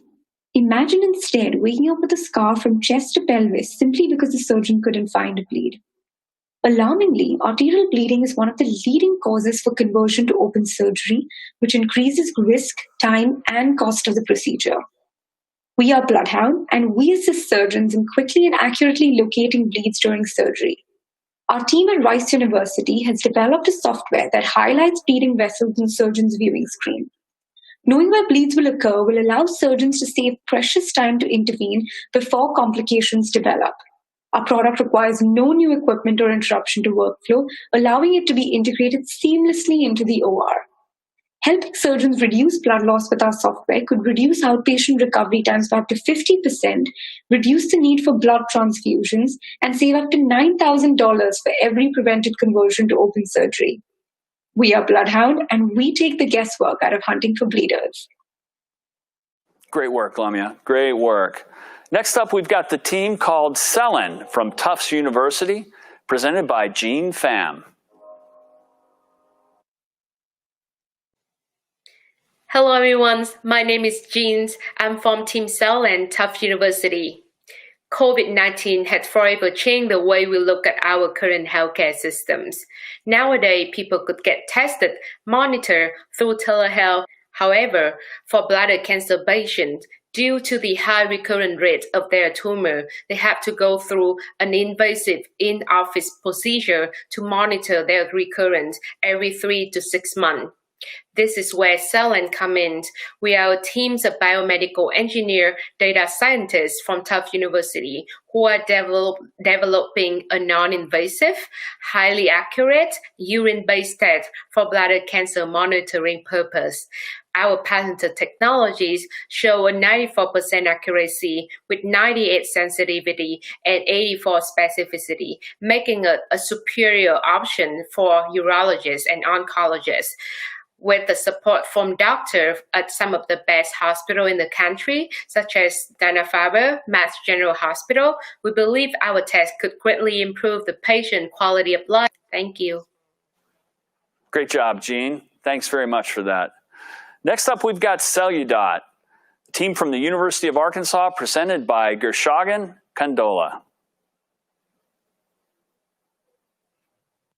Multi-million-dollar lawsuits, cover-ups, even murder. Modern farmers are living a crisis thanks to a highly effective yet very controversial weed-killing chemical of all time, dicamba. Dicamba is a blessing to farmers growing soybean and cotton that's genetically engineered to resist it. But it's a curse to neighboring farms growing non-GMO and organic crops, to landowners and native ecosystems. We are Celudot, and our patent-pending technology prevents volatile herbicides like dicamba from drifting from one farm to another, protecting farmers from financial losses and costly legal disputes. Your investment in this billion-dollar opportunity will help Celudot bring relief to farmers, protect the environment, and give you a lucrative return. Thank you. Well done, Gershagen. Well done indeed. Next up, we've got the team from Oklahoma State University, Contraire, and it's going to be presented by Brooks Robison.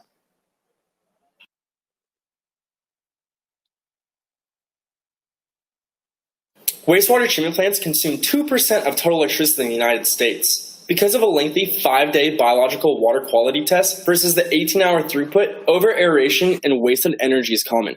For our beachhead market of 7,700 mid-sized cities with a recurring market value of $370 million, Contraire has developed a novel solution to reduce the amount of electricity consumed by treating their wastewater.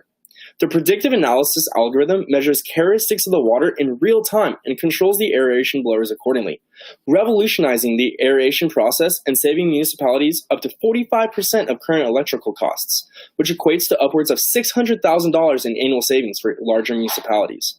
Unlike existing technologies, Contraire deploys a retrofittable control system at no upfront capital cost to the municipality, resulting in month-one cash savings.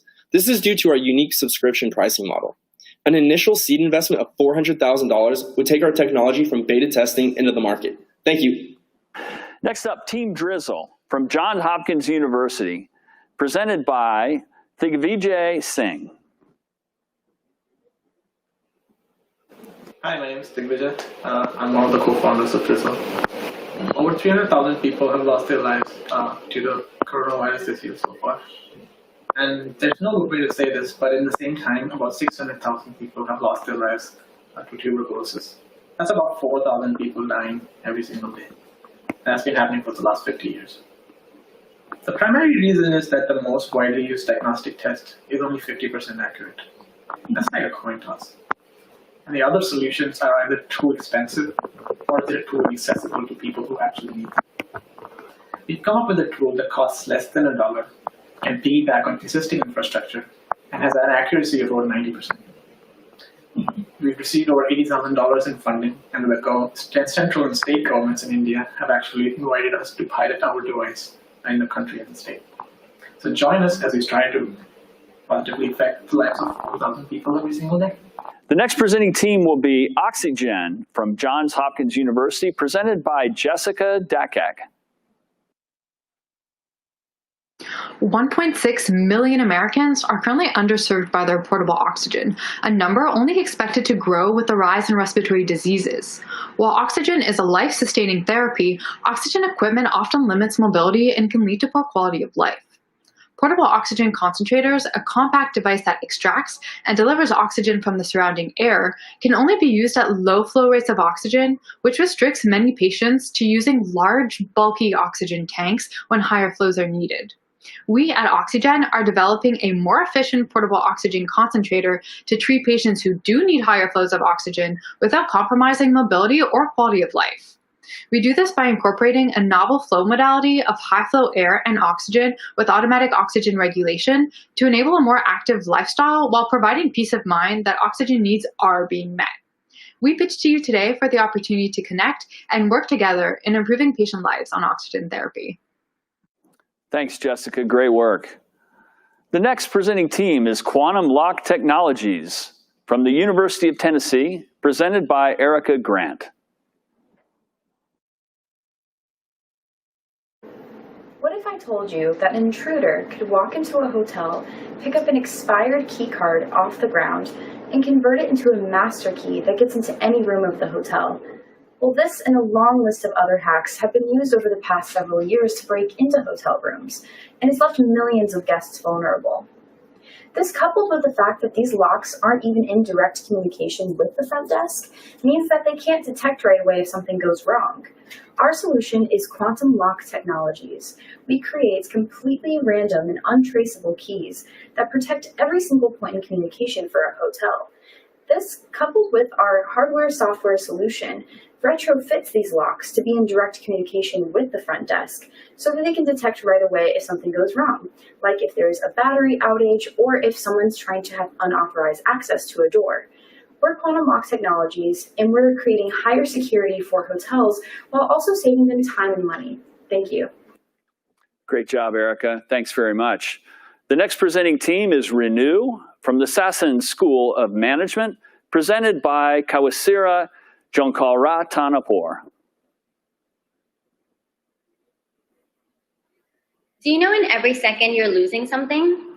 90% of the world's books and archives are going extinct.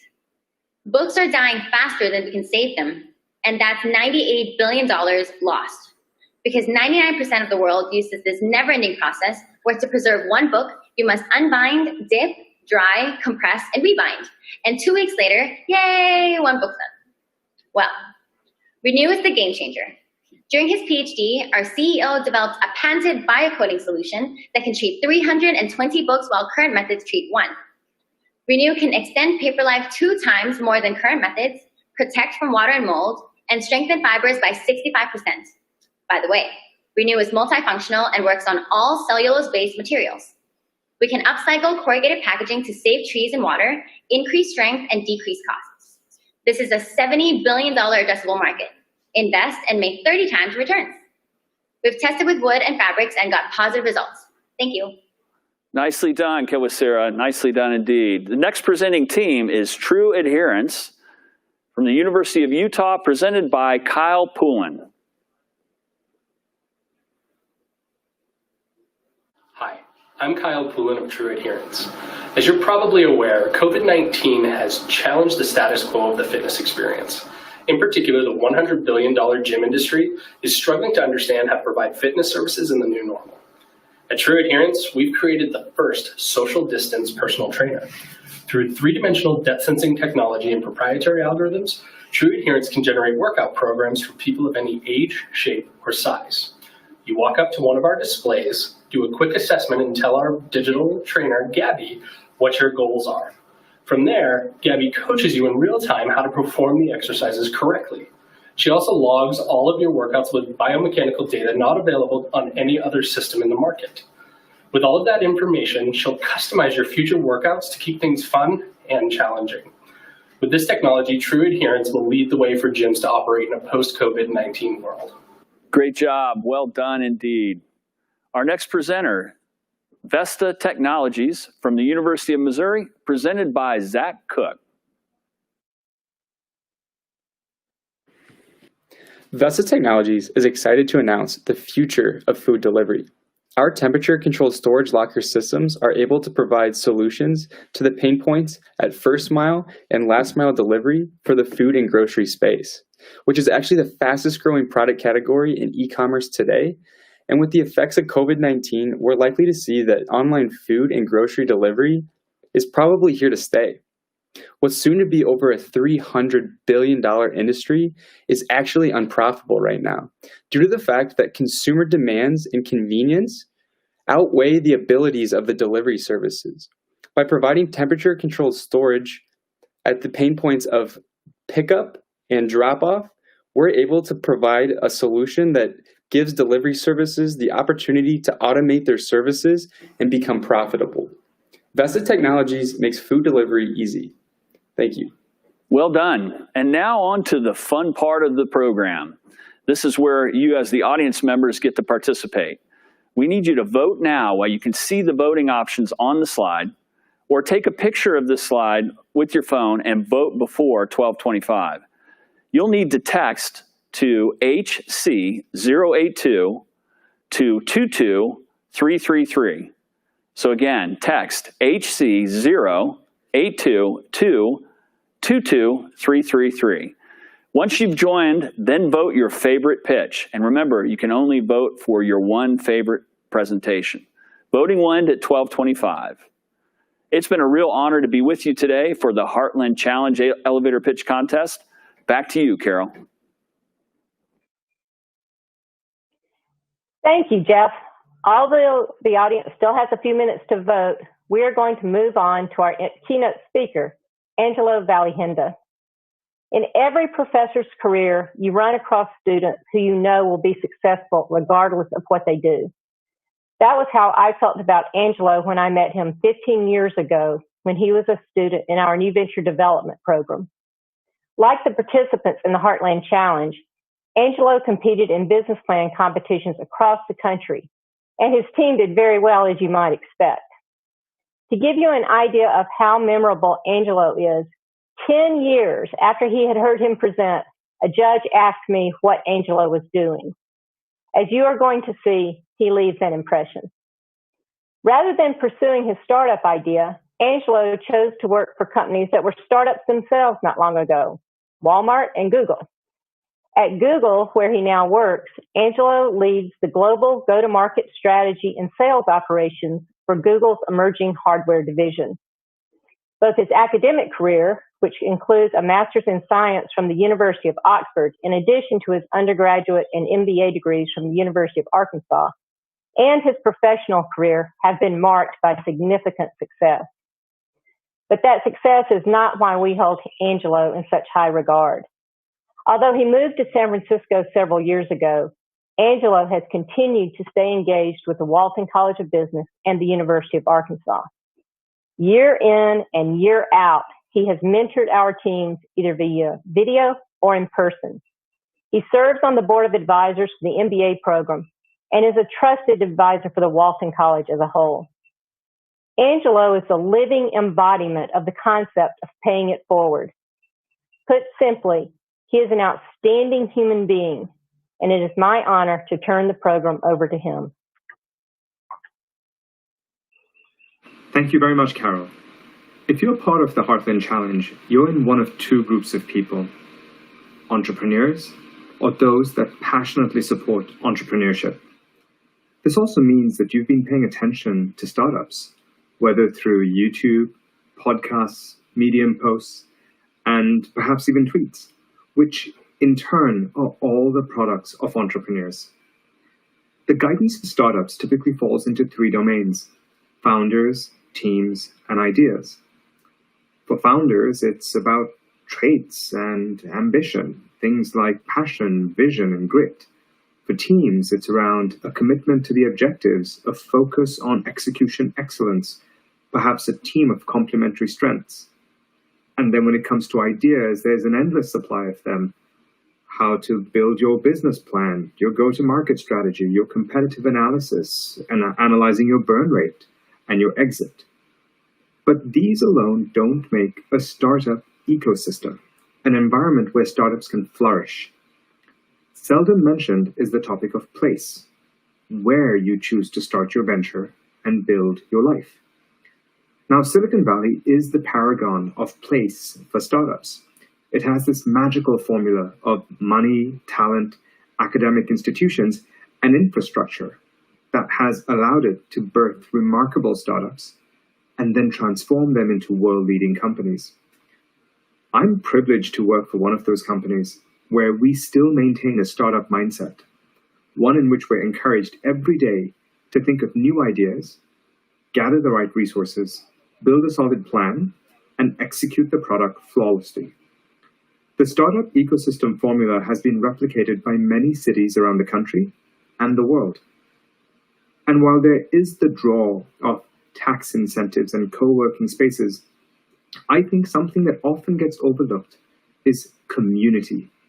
That feeling of having an entire region rooting for you to win every day, even when they don't have a financial stake. A place where people are there for you during your moments of glory and despair. A place where COVID-19 could not stop an international startup competition. I got to see this firsthand when I was a graduate student at the Walton College of Business under the tutelage of Professor Carol Reeves and the entrepreneurship stream.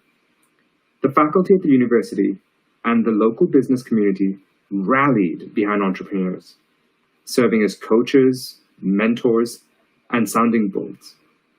I think this is also a cultural outcome of having legendary regional entrepreneurs like Sam Walton and J.B. Hunt, who fostered a collegial business environment with high expectations.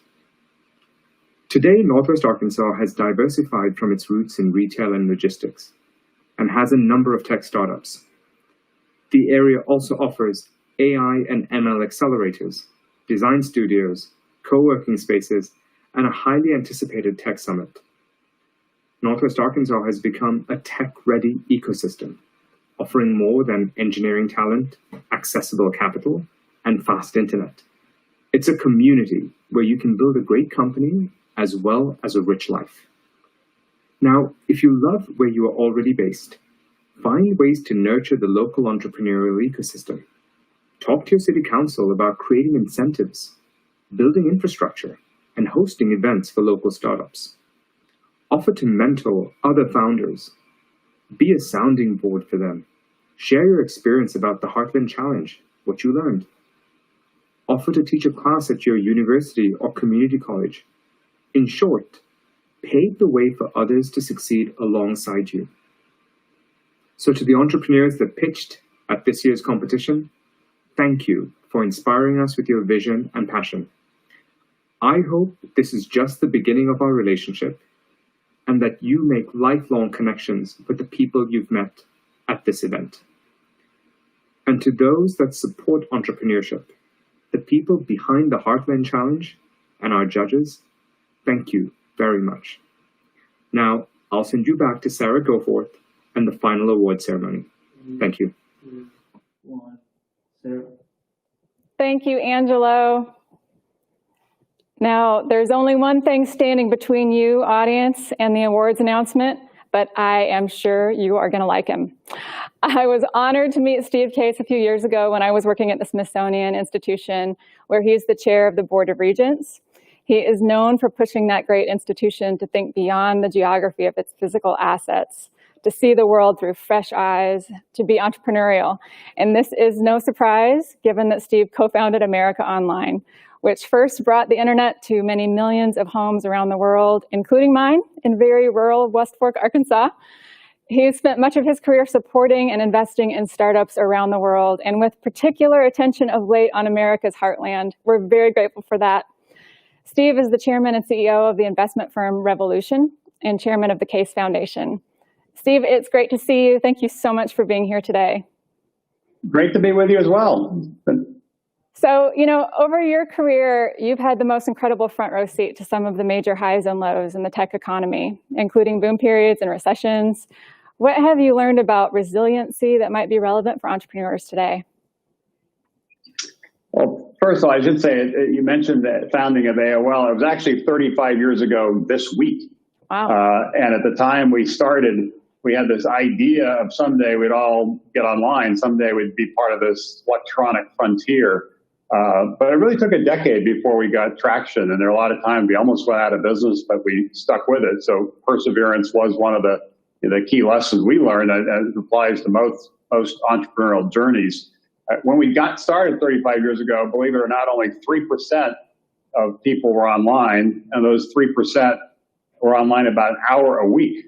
And the technology to get connected was very slow dial-up modems, so none of the broadband technologies we have today. Things like this video conference certainly wasn't possible. It wasn't even possible to transmit audio. Indeed, the initial text services were mostly just text. So we've come a long way, a really long way in the last 35 years. But one of the key lessons we learned was if you have an idea, sometimes even though you think it's obvious, it takes a while for people to embrace it.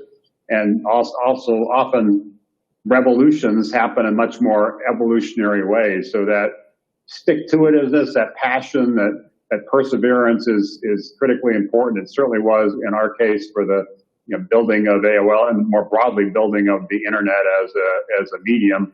And I think it's true for most entrepreneurial journeys. Occasionally there is an overnight success, a dorm room startup like Facebook that a couple of years later is a kind of a global phenomenon. But that's pretty rare. Most of the big successes are kind of 10-year in the making overnight successes. Even the case, obviously, with the founding of Walmart and Sam Walton and First Store in the Bentonville area.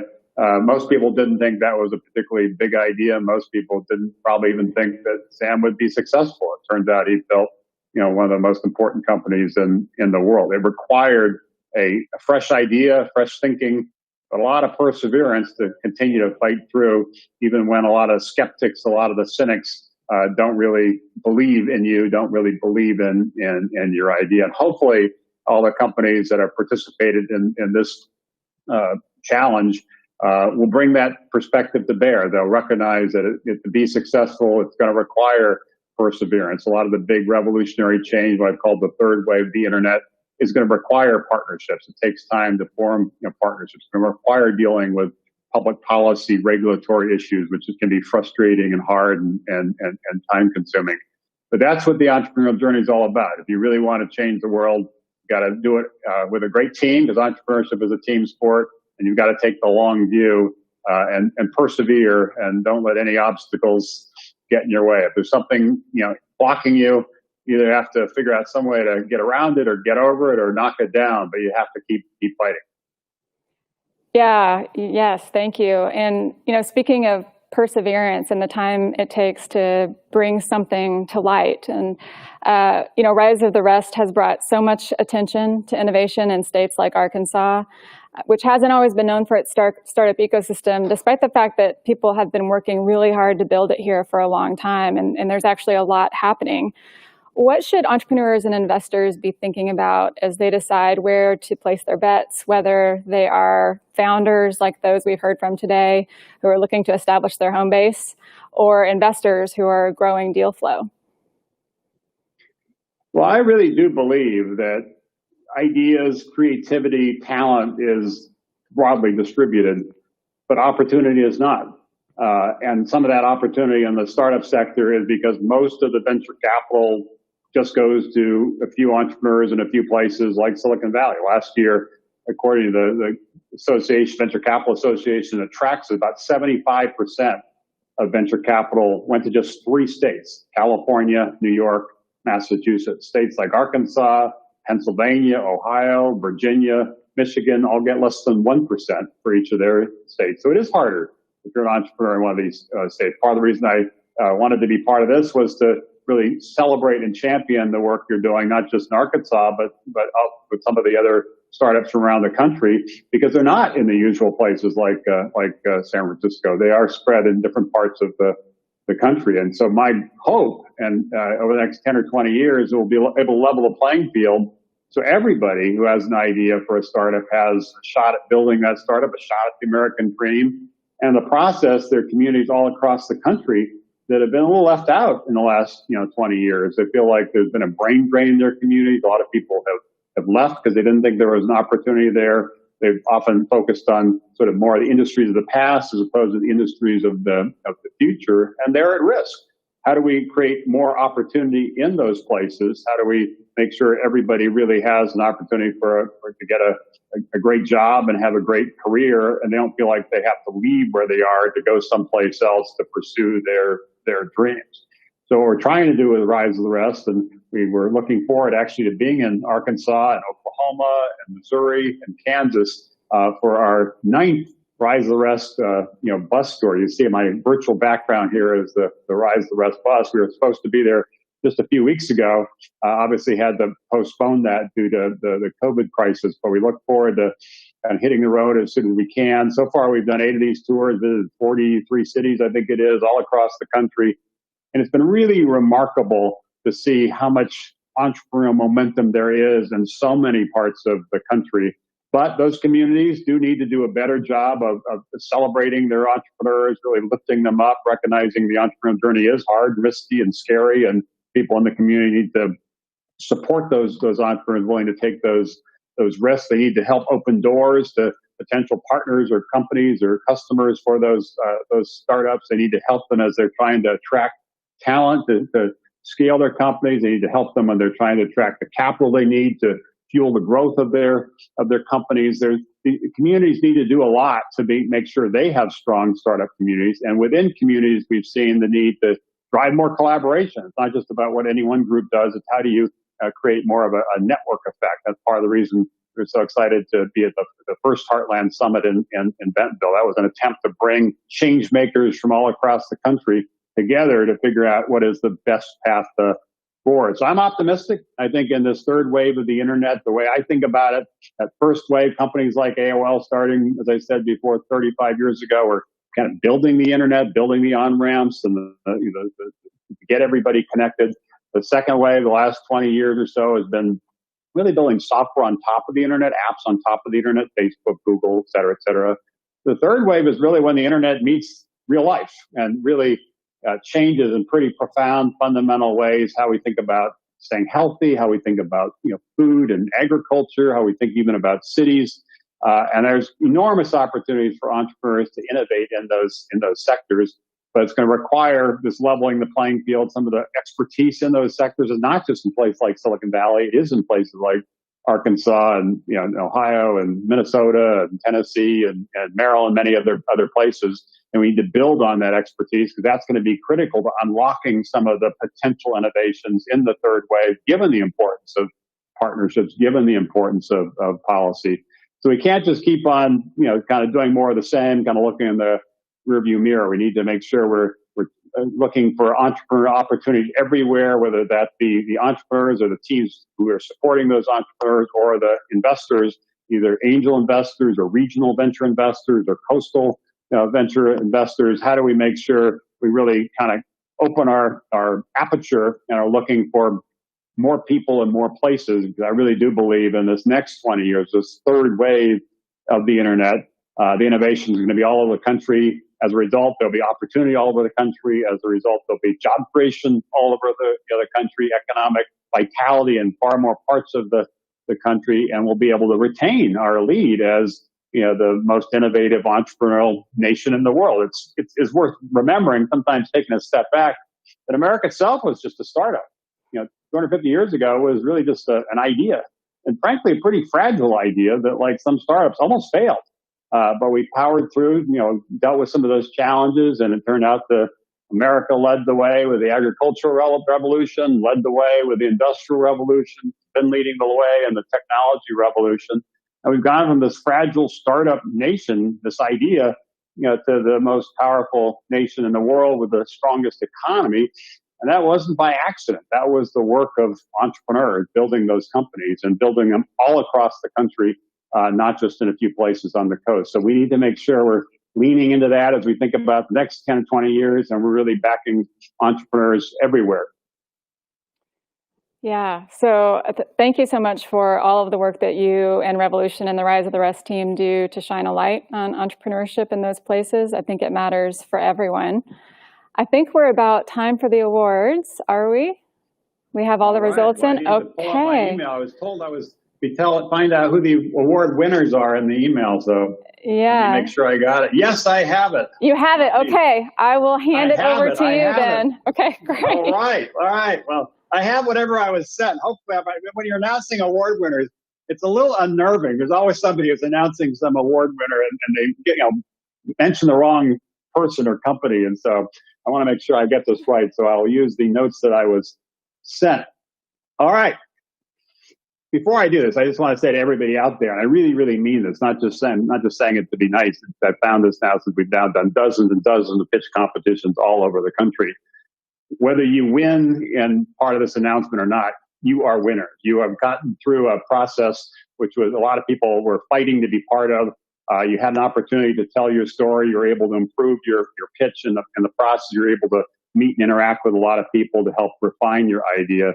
And hopefully everybody participating, everybody listening will figure out ways to help you scale your company to the next level. So I will read off the official winners, but everybody participating in this should feel like a winner and should move forward, head held high and say, I have an idea that really has the opportunity to have an impact and keep fighting forward. So enough of that. Now it's time to announce the winners of the elevator pitch competition.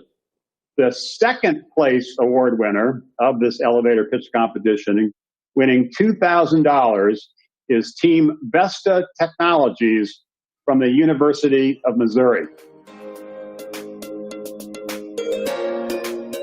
The first place award winner of the elevator pitch competition, winning $3,000, is Team Celudot from the University of Arkansas. And now, the winners of the main competition. In fourth place, winning $5,000, is Team Oxygen from Johns Hopkins University.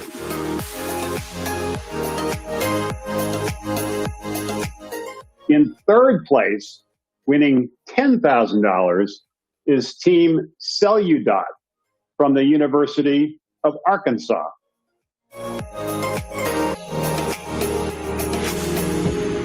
In second place, winning $25,000, is Team Algin Air from the University of Maryland.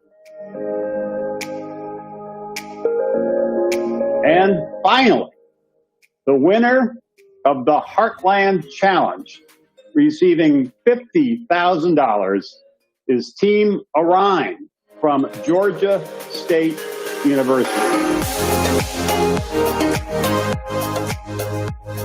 Congratulations to the winners, and as I said before, congratulations to everybody who participated in this challenge.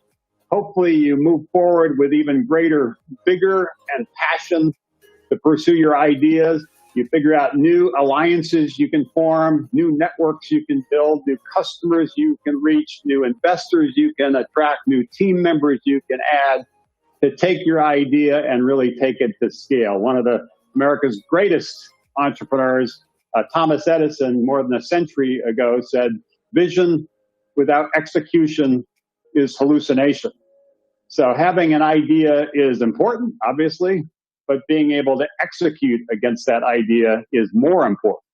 And that really comes down to building the right team, because entrepreneurship isn't about the entrepreneur, it's about the team the entrepreneurs build. It's a team sport. And setting the right priorities to really make sure there's focused execution against that opportunity. So marrying the vision with the execution is the key for any successful entrepreneurial venture. So hopefully everybody learns something from this process. Hopefully everybody gets a little bit more attention because of this process. And hopefully some of the companies, hopefully all the companies participating today will go on to be some of the big companies of tomorrow. Every big company, every Fortune 500 company starts as a startup. Some of them end up struggling and failing, but some of them end up going on to build the companies of tomorrow. And as I said earlier, there's no better example than right in Arkansas with a company like Walmart. How do we build Walmarts and other companies like that all across the country, indeed all across the world? How do we level the playing field in terms of innovation so everybody everywhere really does have a shot at building a company or joining a rapidly growing company? Startups are the big job creators in our country. It's not actually the small business, although they're critically important. It's not actually the big businesses, although they're critically important. It's the new businesses, the young businesses, the startups, and not just tech startups and not just Silicon Valley, all kinds of startups all across the country. So thank you, everybody, for inviting me to be part of this. Congratulations to everybody that participated, certainly to the winners, but all the other participants. I hope you go forward with even more excitement about the opportunity to build a company that can change the world. Thank you so much, Steve, and congratulations, teams.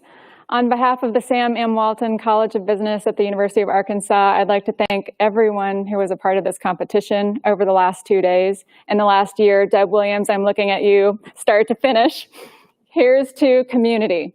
We hope you will pay us a visit in person sometime. Steve, you too, teams, all of you, advisors and audiences, because now you're a part of our community. Before I sign off, I want to share one piece of advice with all of the entrepreneurs watching today. When you find a mentor who supports you as an individual and speaks truth when you need to hear it, hold on to them for dear life and hold on to them forever. To Carol Reeves, who has been that person for so many of us in Arkansas and around the world, thank you for making this competition and so many other things possible. Stay connected, everyone.